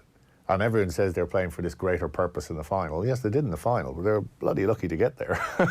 Because, Wales, if Patchell drops a goal in the last minute, they're out. They don't have any of the injuries they had, so it was a... Yeah, and there's a lot of ifs in sport, but then you take that luck and you ride it, and you become the team that South Africa became by the end of the tournament, and they were big. I mean, up close and personal, they were big. Do we need to look at our setup in Ireland? Do we need to... Because Joe Schmidt was in last week talking about his book, and he was saying that he'd be very disappointed if we were to have a massive overhaul of our structures and systems that he believes, and I can see why, if you've been in it for as long as he has, that you think the structures work, that most of the time you get your best players available for you and they're relatively fresh to play. There are other systems. There are other ways of looking at this, particularly over the first 2 years of a 4-year World Cup cycle. We could let all our players go off, make a bunch of cash, and then say, if you want to play for Ireland for the last 18 months before World Cup, you've got to be contracted by an Irish province. We're not going to do that. We're going to stick with what we had. And Einstein had that definition of insanity being repeating the same thing over and over again and expecting a different result. I'm just a little bit concerned that we're going to have a review and say it was in the fine margins and we're not going to change anything, and hopefully the next team with the same level of preparation goes out and just does a bit better. Yeah, but there's a lot that goes on within World Cups which you'd have to be inside every camp to understand what it is. So I don't know what it was like inside the Irish camp. I can talk about the Italian camp. You can talk about experiences you get from other people when you're talking to them, and it's unbelievably intense period away together. Now, like in every job, it's hard. Every job is hard. You have a tough day at work, but you go home. In rugby, you have a tough day at work or a tough day at the office, you go home. In camp for 2 or 3 months, there is no home. People see the Instagram posts and they see the Twitter and they see the lovely trips to the temples and fellas having great fun. But it's an unbelievable experience, but it's intense. There is no escape. So you live all the issues that, like a family, you live the issues of the family, but you have no escape from each other. And we have this obsession with the quarter-final where it becomes this massive Everest. And I love my golf, and you know, I was watching a documentary on Tony Jacklin versus Trevino in the British Open, and how mentally what happened in the last couple of holes in the British Open where Tony Jacklin lost to Trevino, how he never competed at the highest level again, even though in fact he was a British Open or a US Open winner in 1970. He never competed because mentally something happened to him that day. So there's a psychological element in sport, which is, you know, the Dubs winning 5 in a row, they nearly didn't get across the line because the 5th was incredible and Kerry wanted to beat them so badly, sort of thing. So there's so many elements, because there's no doubt in the build up to the next World Cup for Ireland, that's all the talk will be. Yeah. And we will have a very successful side going to that World Cup because our provinces are good. Strong sports psychology is obviously an important aspect of that. And players. There's the amateur side of it as well. It's not just about getting, you know, psychology isn't the panacea. It's a massive part of it. I'm a firm believer in it, done in the right way, delivered through the coaches as well as the individuals. But there's also having the people with the right sort of mindset to take that next step. And some of that will come down to luck. Some of it will come down to luck. I'll go back to that golf. If you look at that golf documentary, if you get a chance, Trevino chipped in 5 times in the last round. Chipped in 5 times in the last round, and Tony Jacklin said he was just looking, going, "I've won this, I've won this, I've won this, I've won this," and finally he just broke. I can see why. That sounds like it was good. It was a good documentary. Something's against you. Look, in terms of what the future for Irish rugby is, obviously the provincial system will continue to be strong, and it looks like our strategy is going to be not to play players who move abroad. I floated the idea yesterday. It was a random idea about Ireland, the IRFU, buying a share in the Premiership. The easiest way to do that would be to take over a club. The easiest club to take over would obviously be London Irish. Now, they have an owner who I'm sure might not want to do that. But do we need to be radical and look at ideas like that? Should we buy a French club? And should we be looking at understanding exactly what's happening in the boardroom in those English clubs when they are seizing power from the RFU in England? No, I don't think it would happen. It could ever happen. I mean, I joined London Irish in 1995, and there was always this thing of getting the link stronger, etc. Yeah. But they are London Irish. Mick Crossan's a brilliant owner for London Irish. The move back into Brentford will probably re-energise their link with the Irish community in London as opposed to being in Reading. So that's a big step forward. But it is an English club.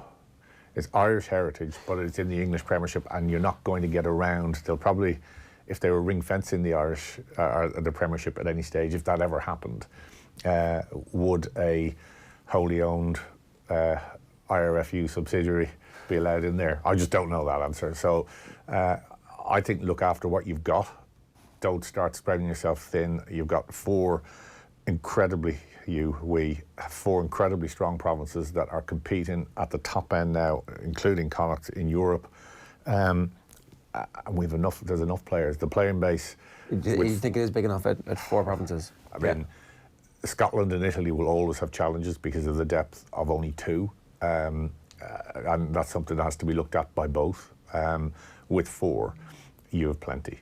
And if you look at the English Premiership, there will be more players available to England, no doubt about that, but there are a huge number of foreign players in there as well, which supplement each of the squads. So actually, when you look at, if you can go 3 or 4 deep, and Ireland can easily do that, I suppose the challenge will always be what happens to the young players who are going to get blocked by some of the younger international players that will be there for a number of years. Because if you're a young back rower behind... Or imports, yeah. But I mean, it's the same everywhere. And I know that the headlines will be made by the signings of, RJ Snyman or Damien Delande, and who are they going to block and who are they... But in terms of a jigsaw, I'm sure everybody is sitting down and looking at when we sign that, because David Nucifora, they've done a huge job over a number of years. What you don't, and I do, this is a personal thing for the outside, when you see a team in Munster or Ulster becoming mainly foreign players not from the parish, so to speak, then that would be a bigger issue. You have to have that identity with your club or with your province. So there's getting the balance right, but you have to still retain the. So long ago since I used to travel down and get beaten by Munster or beaten by Shannon when I was playing for Lansdowne, and they just kicked the living hell out of you with the fellas who are just so proud. So you have to keep that identity. That really matters. Conor, you've been great with your time. I know you've got to go, but thanks very much and best of luck with the new gig whenever you're ready to announce it next week, maybe, is it? Yeah, and best of luck to Mark and Sandra as well for this, because it's a great initiative, the M-Pro Headguard. Yeah, so the launch of the M-Pro Headguard is taking place today. You can check it out. n-pro.com is the website, and it reduces impact force to the head by up to 75% versus traditional headguards. Founded in Galway, it's the first headguard of its kind to be approved for global law trial by World Rugby to be used in competitive games at all levels globally. We'll be back with some OTB Gold straight after these. OTB AM. This is OTB Sports Radio. The Saturday panel on Off the Ball. There's a growing hostility towards cyclists. We're somehow seen as a nuisance, when in fact we're just people trying to get to work. I've never ever gotten one bad word said to me about my sexuality, or from the opposition, or from, actually in one match I was nearly, the girl was marking me so tightly I was like, I have a girlfriend. I'm not the person I was 10 years ago, and that doesn't worry me. I know I can play good enough golf. Don't miss the panel every Saturday afternoon, only on Off the Ball. From true crime believers to science and business achievers, sports, arts and comedy, to the latest entertainment wannabe. Get political, get healthy, get educated. Get all your favourite podcasts on Go Loud. Download the Go Loud app now or add us on your smart speaker. Go Loud. Podcasts, radio and music to your ears. OTB AM. Yeah, you're very welcome back. 9:01 this morning. It's time for some OTB Gold here to mark Sonia O'Sullivan turning 50 today. We're going to bring you right back to 2013 now, and a roadshow that we brought you from Cork just days before the 2013 All-Ireland hurling final between Clare and Cork. Have a look. Time for us to introduce our big guest. Not only is she our greatest athlete of all time, but she's also from Cork. It's Budapest all over again. Sonia O'Sullivan against Shambo. Who's going to get there? Shambo digs deep. O'Sullivan attacks. It's a big race between the two. Sonia O'Sullivan comes again. Shambo holds on grimly. What a finish to the 5,000 metres. Shambo's holding on. O'Sullivan's going to drive for that line. But Gabriella Shambo's the Olympic champion. Sonia O'Sullivan is beaten on the line. What a fantastic final lap. What an astonishing achievement by Gabriella Shambo. But what a response from Sonia O'Sullivan. And Sonia O'Sullivan is going to take the world title back to Ireland and our home city of Cove. O'Sullivan wins the world 5,000 metre title, the first ever 5,000 metre. Sonia O'Sullivan ran that whole race as a true champion. She is the best middle distance runner in the world. She proved it today. The very best in the world. Ladies and gentlemen, give it up for Sonia O'Sullivan. Now, I think, judging from your Twitter feed, you've had quite a busy week. You've been both in Clare and Cork, sampling the atmosphere ahead of the final. You caught that one, did you? I was trying to keep that a secret.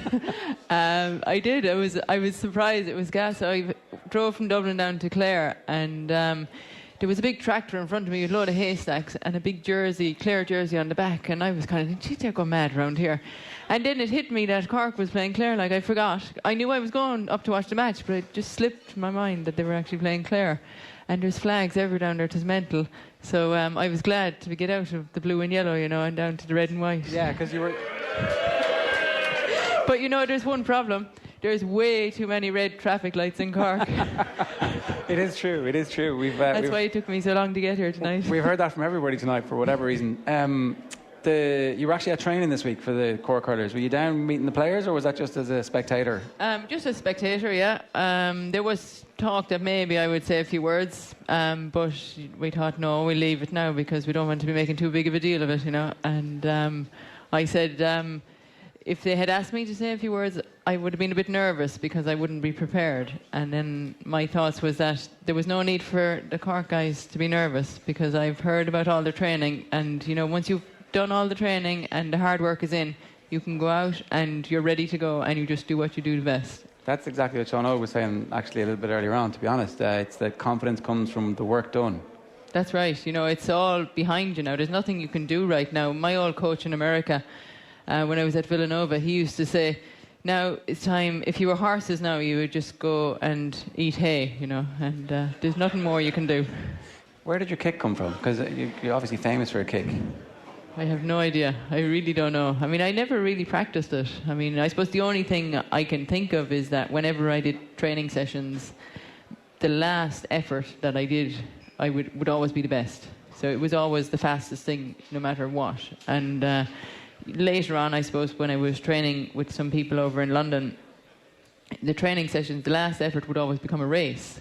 And I always thought everybody was in this race, but they said, no, it was only me. It was in my head. I was creating these races. And like anyone who was watching the training, they'd all be standing back for the last effort because they'd know there was some fireworks going to happen. And, it became a bit of a game, and that's I always felt like, when all the hard training is done, then you can have a race at the end of it all, and then it's a game, and you just kind of play tactics, and you're trying to hold back as long as you can, and a bit like cycling, I suppose, really, and wait to make that last move and then go for it.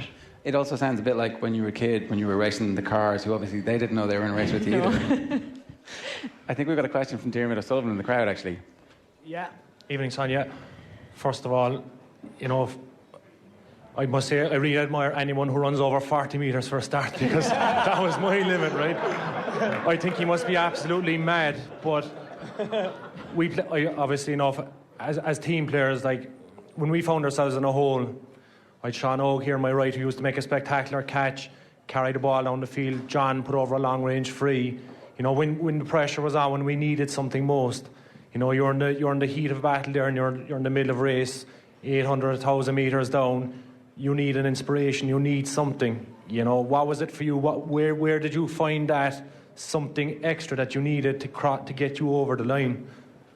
I think it was just I suppose when you're fit and you're ready and you've done everything, you just have this kind of belief that takes over, and you just know, like when you get to that point in the race, that you can compete, and I suppose the people around you, and if you have their number, you can beat them no matter what. Then there would be certain times when you're really confident, and you could just do it, and you just did it. And then I suppose there was times when you're not feeling your best.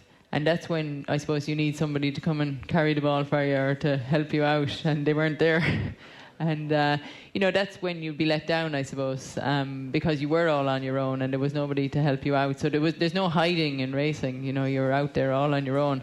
And, I think you just have to be ready and prepared. And, I suppose if you're not prepared, then you have to take the fall. Do you ever think about the fact that your legacy would have been the greatest female runner ever if it wasn't for drug sheets? I need Derval in here now to speak for me. She's better at talking about the drugs. I think, I suppose, if you were to go and, a lot of people say, there was a lot of people there who cheated, and, I think the drug testing back then, it wasn't as it is now. Yeah. It's hard to, some of the times that are in the world record books still, they're unachievable. They'll be there forever. 8:06 for 3,000 metres is, there's not many men can do that. And is that disappointing when you look back, or is it actually, if you get disappointed by stuff that's out of your control in the past, then you're going to go crazy about that? I think I was always someone who put it behind me, and I never really got bogged down in any discussions about it when we were at the races, because I was more interested in what I could actually do myself. And I thought, well, if I start worrying about what other people are doing, then it's going to take away from what I'm doing. And in a way, I was very lucky. I think prior to 92, it was a lot worse. There was a lot more people out there who, they were cheating, obviously, because there's been a lot of stories come out since, and a few of them have died even, at quite young ages. So. I think I was kind of, I suppose, on the cusp of when things were slightly better. And then now again, I think now it's cleaned up a lot more. And I think people are a lot more accountable, particularly the people in charge, like at the IAAF. all the federations, they feel a responsibility to clean up the sport and to make it, to be responsible, I suppose, for the young kids coming into the sport, that, they can stand over it, and that it's a good thing for everybody to do, to go out and compete as a runner. Sport should be fun, healthy, and it should be about people competing against you're all doing your best with what you've got, not with what kind of chemicals you have in your body. It's Sonia O'Sullivan speaking there from 2013 on our roadshow back in the day. Just wanted to show you this picture. This is from the Ireland game, I think it was the Ireland All Blacks game. Maybe it was the next night afterwards when South Africa played Japan. Japanese dude in the crowd wearing a scrum cap. That's how the level of fandom have been like, yeah, well, let's just go. I thought that was class. Yeah, it's a nice hat. The general sort of getting into the game level. It's like wearing your football boots to a match. It's a good look, the old scrum cap.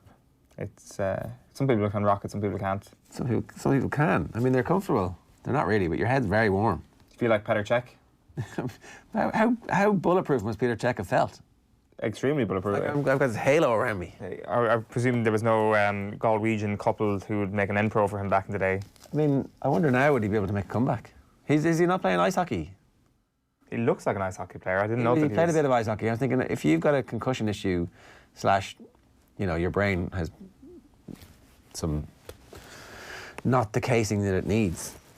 But even my fat head fits in this thing. That's it. How invincible do you feel? Oh, great. I'm really going to kill you now just to see how I can get away with it. You do look like the worst superhero that's ever existed. Do I? Are you sure it's not? How did it, is it kind of, if somebody gave you a box in the head now, would you be okay? They look good, no? Yeah, it really, really suits you. It's the best look I've ever seen in the studio, to be quite honest with you. Conor O'Shea is going to be involved with the RFU. He's being very coy about it.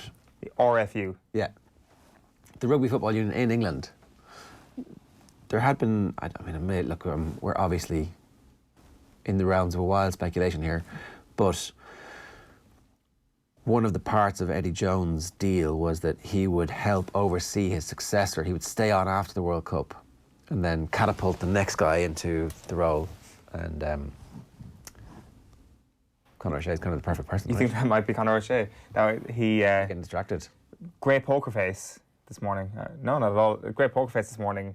You often say that you love to play poker with somebody who kind of gives away a lot. Conor O'Shea is somebody I would not like to play poker with, because he would steal all your money and not even laugh as he goes all the way to the bank with it, because he's obviously very coy about it, if that is actually what's going on, if that's what he's being set up to do. Yeah, he'd be good at it, though. He'd be fantastic at it. It'd be a great opportunity for him. It'd be like, you'd love to see... It's funny there'd be an Englishman coaching Ireland and an Irishman coaching England. Mm-hmm. I think that's great. I think that's fantastic. I think that's the step forward that we need into the next decade of our relations with. Post-Brexit. Exactly. Who knows, rugby can bring us all together. The game with the people. It's a beautiful Truly thing. Our national sport. A beautiful thing, and maybe Andy Farrell will bring a bit of rugby league over here as well. Who knows? Succeeding Eddie Jones is a funny thing, because he obviously brought him to such great heights this year that I guess if you go back to 2018, parts of 2017, you wouldn't have expected him to get to a World Cup final. Then this year, it suddenly became an expectation that they would do really well at this World Cup. And he achieved that. In the November Internationals last year, if a couple of results had gone, if a few performances had gone badly, there was a thought that they might be better sacking him than letting him continue or presiding over it. But obviously he had a long-term plan. Maybe he didn't, maybe he just got lucky. Maybe, who knows, maybe he is just lucky. He could be. I would also be interested to hear any stories that might come out from behind the scenes over the next few months and years after Eddie Jones has left. Because every successful person probably leaves a little bit of a trail of destruction behind them in a high-performance environment. A lot of managers do it. In football, like Jose Mourinho would be very famous for that. Alex Ferguson would have famously fallen out with people. I'm sure Eddie Jones is the same, just with the character that he is, and I'd be interested to hear to what level that existed and to what point do you actually start to get fatigued by the high standards and the way in which he communicates those high standards from Eddie Jones. So I would say Conor O'Shea would be a very different sort of character on that front. I think the English players would love him. I think he's a very clear communicator. I think as a head coach, quite often, if that's what he eventually got as within the RFU, I think there's a certain element of delegation. You referred to administration earlier on. Like, it's being able to control a group of coaches and what your clear idea is a very, very important part of that. And it seems that O'Shea has it off to a T. Also understands the politics of English rugby really well from having been involved on all sides of that at one stage or another. Understands elite high performance in England, so would be able to kind of call on all of that expertise from other sports.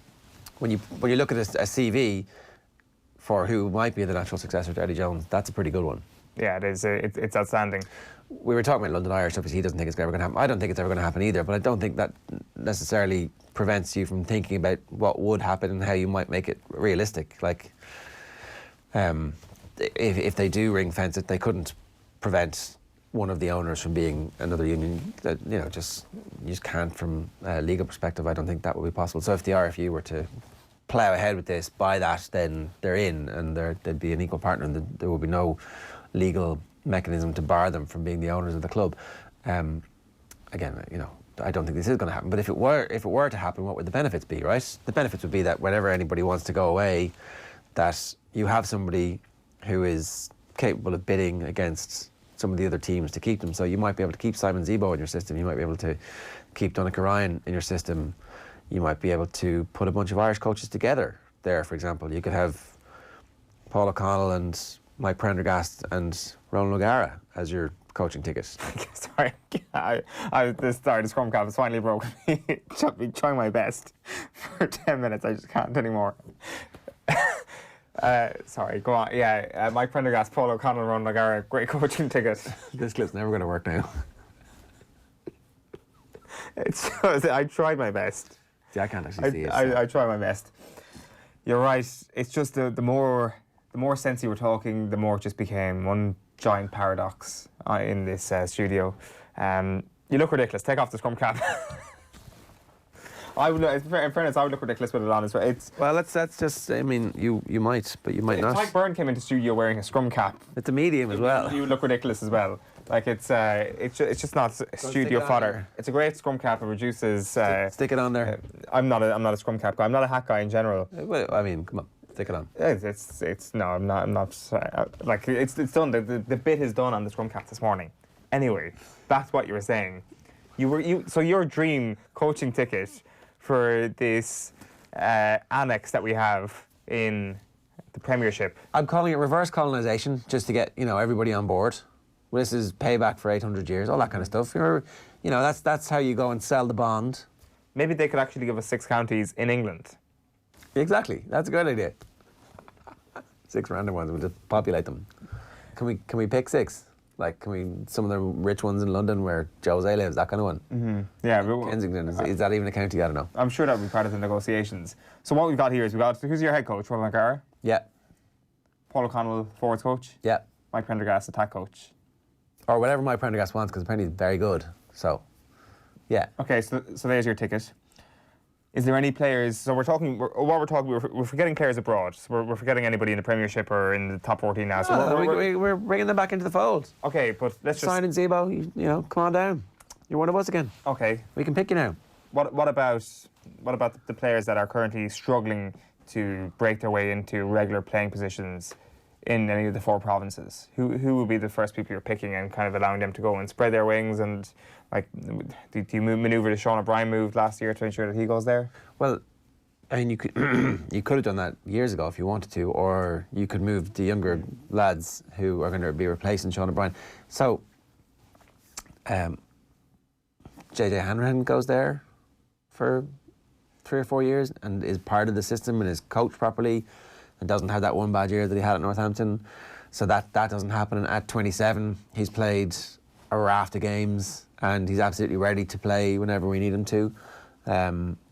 It's more if you were to trace back the development of players who could have been, like, before Devin Toner was getting games, you could have him over there for a couple of seasons while he's bulking up to the point where he becomes a mainstay. Obviously, he was depth at Leinster, but maybe there was somebody else there who didn't get a chance to get depth. Here's the question, and it's not really connected to that, but what if you're running London Irish and you scout from abroad and you end up stumbling upon a Bundy Aki, and it's very clear after 1 year, and say he's 20 years old. Okay, and he's living in England. Yeah, he's living in England. You flip him over to us. That's what I'm saying. Is that then what happens? You're like, go to Galway. Straight over. It's a good question. Can you? Can we somehow give them? And is there some loophole in the Good Friday Agreement? Well, we will have those 6 counties, remember, so they're technically Ireland. We'll actually, given the IRFU kind of borders, it would actually be a 38-county country then, but I don't know. Like, is it a situation where our London Irish players are getting paid more than our Connacht, Ulster, Munster players? I don't think so. I'd say that there's... They're on the same. Like some of them are. Some of them might be getting paid more, but the lowest paid there would probably be lower than the lowest paid Irish international player. Okay. Like, but there would always be that temptation that if you do stumble upon a young player, that the RFU would have to say, come on over to Ireland, we're going to make you an Irishman within 5 years. I mean, ideally, this would prevent the need to go around shopping for children around the world to bring them over, because actually you've got more Irish players coming through and you're giving them more exposure to top-class rugby on a more regular basis. Yeah, I see your point. And like, you go from having essentially 120 registered players to 100 and... Maybe it is just an extra 30, so maybe it's exactly 150, and that gives you a better chance because you've got more players. Mm-hmm. So who's your captain for this team then? I don't know. I think that like there's probably, and I think there's probably a bunch of players who are Irish qualified, second generation Irishmen, who would like to play for Ireland but who are in England and who probably are never going to be part of our system, you know, because our academies are so intense and it's so difficult to get into. We're not really scouting for those guys, are we? Like the Mike Haley's, Will Addison's, sort of. Yeah. Even we're doing a better job of that, it seems, in recent years. Even Mike McCarthy, that kind of McCarthy. Like those guys would have a fairly straightforward link. If you did that and you extended that, then you could get them all there too. So, like, this isn't about known players really. It's about giving a pathway for players who aren't getting the break at the moment, who could absolutely play in the Premiership week in, week out, and be successful. And then you'd have to just treat them the same as all the other ones, and it's completely competitive. So if there's a good player on the bench at Leinster that London Irish want, if there's a good player on the bench at Munster, or if somebody at Munster or Leinster wants experience living in London for a couple of years, you've got a system that makes sense. I'm not saying that it's going to happen. Well, congratulations on the fact that Conor O'Shea actually entertained it. Oh, yeah, I mean, he didn't really. At least he kind of answered your question without laughing it off. I looking at the reaction to it yesterday as well, there was, it's like when you said it, I was like, well, that's fairly radical. But there seems to be an acceptance that it's actually not a bad idea, or at least the thought process is sound. Frank Long on YouTube says, interesting idea. Current consortium that bought out London Irish paid 3.5 million under 2 years ago. To put that in perspective, the RFU had 38 million in cash and cash equivalent in their most recent financial statement. It's not a ridiculous suggestion at all. Mike says, great idea, should happen. Help bring London Irish back as a focal point for Irish players, not just for Irish supporters watching an international team wearing green. Boston is where they should look to buy in the USA. There's no team in Chicago as well.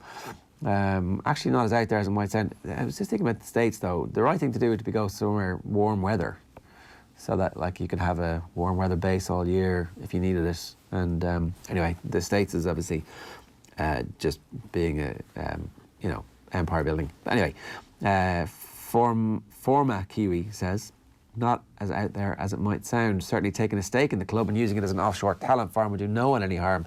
With the current coaching staff of the club consisting of ex-Ireland managers anyway, and their immediate success in returning that club to the Premiership, it would seem like a mutually beneficial alliance. Rob McGee though says, fund all the 4 Irish provinces properly. Connacht have been underfinanced for years. Don't be worried about buying London Irish. A lot of time when something like an idea for expanding things happens, everybody's like, hang on, we haven't got everything else sorted already. And it's not an either or. It's not like you can't have anything good and new until everything else is perfect. It's like, well, we're going to create this over here, we're going to manage it properly, we're hopefully going to use it to grow a load of different things. Our sponsorship revenue, our political clout, our playing base, our coaching talent pool, all of that should actually help to put some money back into the system or put some better players back into the system that's mutually beneficial. It can't just be like, can't have a good player, let's get them over to London Irish because they're in the Champions Cup. It can't just become, let's leech off this thing here and have 4 provinces, because there's no point in that. Yes, it's not an either or. I think it kind of just became a little bit of a juxtaposition yesterday when we were talking about the club game and Darcy's column and how that's kind of central to how Munster produce. But maybe the pathway is Shannon, London Irish, Munster, Ireland. So these comments on the other side. The Dr. FMG. By the same reasoning, it would open the doors for Mike Ashley to buy Munster Rugby. Think about that for a moment before continuing to pontificate so liberally. Except that Munster is owned by the RFU, essentially, to all intents and purposes. It's really owned by the people of Munster. But, I mean, as a corporate entity, it's not for sale, it's not traded, it's not the type of thing that you can, like, currently sell. Now, if Mike Ashley wants to spend 600 million on buying Munster and down pints with no top on, we take a 600 million and then buy it back off him in a year for £1, if that's what he wants to do. I've heard some nonsense in my time, but this is top drawer nonsense, says George Byrne. Top drawer, good man. Adam Porter, right, so you guys are saying players are slipping through the cracks, but if you keep more players and the standard drops, the problem seems to be that there are top-level talents going through the net and not being picked over other lower-level talents. So that's the issue. There are obviously players who are picked not on merit. Is that true? Joe Byrne says, I'm a London Irish fan, you'll never buy us, but supporting us with young players would be a great idea. What's the point in sitting in the Leinster Munster squad as a 21-year-old and not getting game time when you have the potential of getting game time in the Premiership? I mean, that's kind of an argument in favour of us coming over and stealing your club from you. Because, you know, these things happen.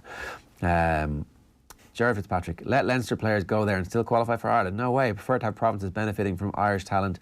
Maybe sell Springboks back to RSA to free spaces for Irish talent. Yeah, okay.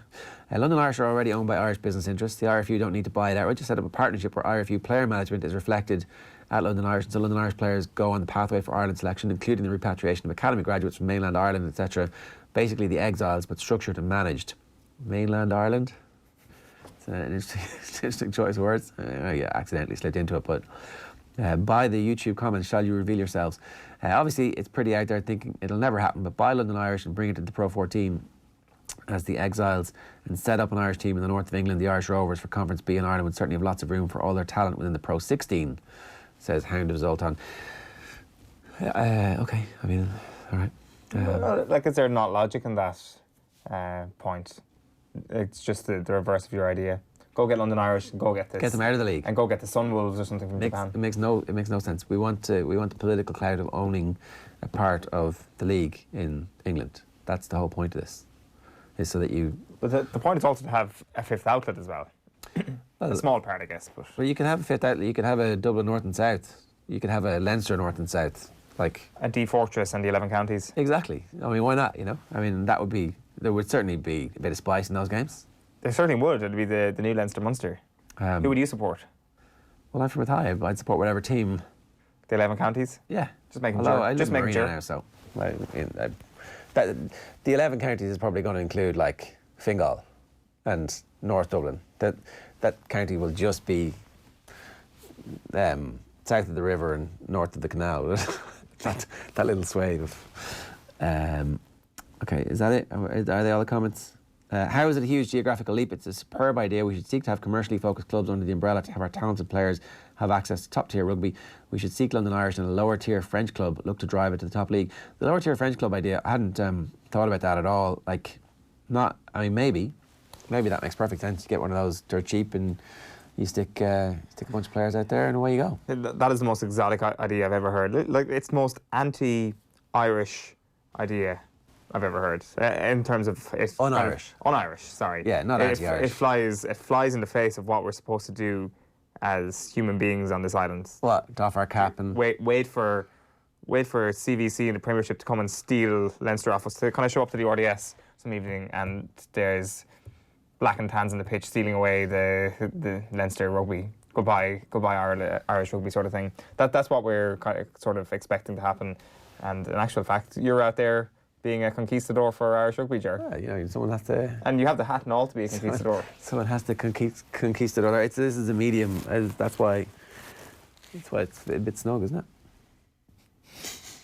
On that note, that's it from us this morning here at OTB AM. Thanks for joining us. Stay tuned to the Off the Ball channels on OTB Sports Radio throughout the day. You can listen to our 2013 Legends interview with Sonia O'Sullivan on OTB Gold today at 1 o'clock as we celebrate one of Ireland's greatest ever athletes turning 50. Check out OTB Sports Radio on offtheball.com/radio and the Go Loud app. If you missed anything from OTB AM this morning, the sports pages, Champions League with Phil Egan, or our interview with Conor O'Shea, you can catch the podcast back wherever you get your podcasts. As I said, the best place is the Go Loud app. You can watch it back on our YouTube channel or you can subscribe there as well. Tonight on Off the Ball, the boxer Dennis Hogan and John Giles for Thursday Night Football. OTB AM back tomorrow morning from 7:30, football, Alan Quillan. And we kick off our search for the most memorable Irish sporting moment of the decade. There has to be a winner, apparently, or so I'm told. Good luck. OTB AM. This is OTB Sports Radio.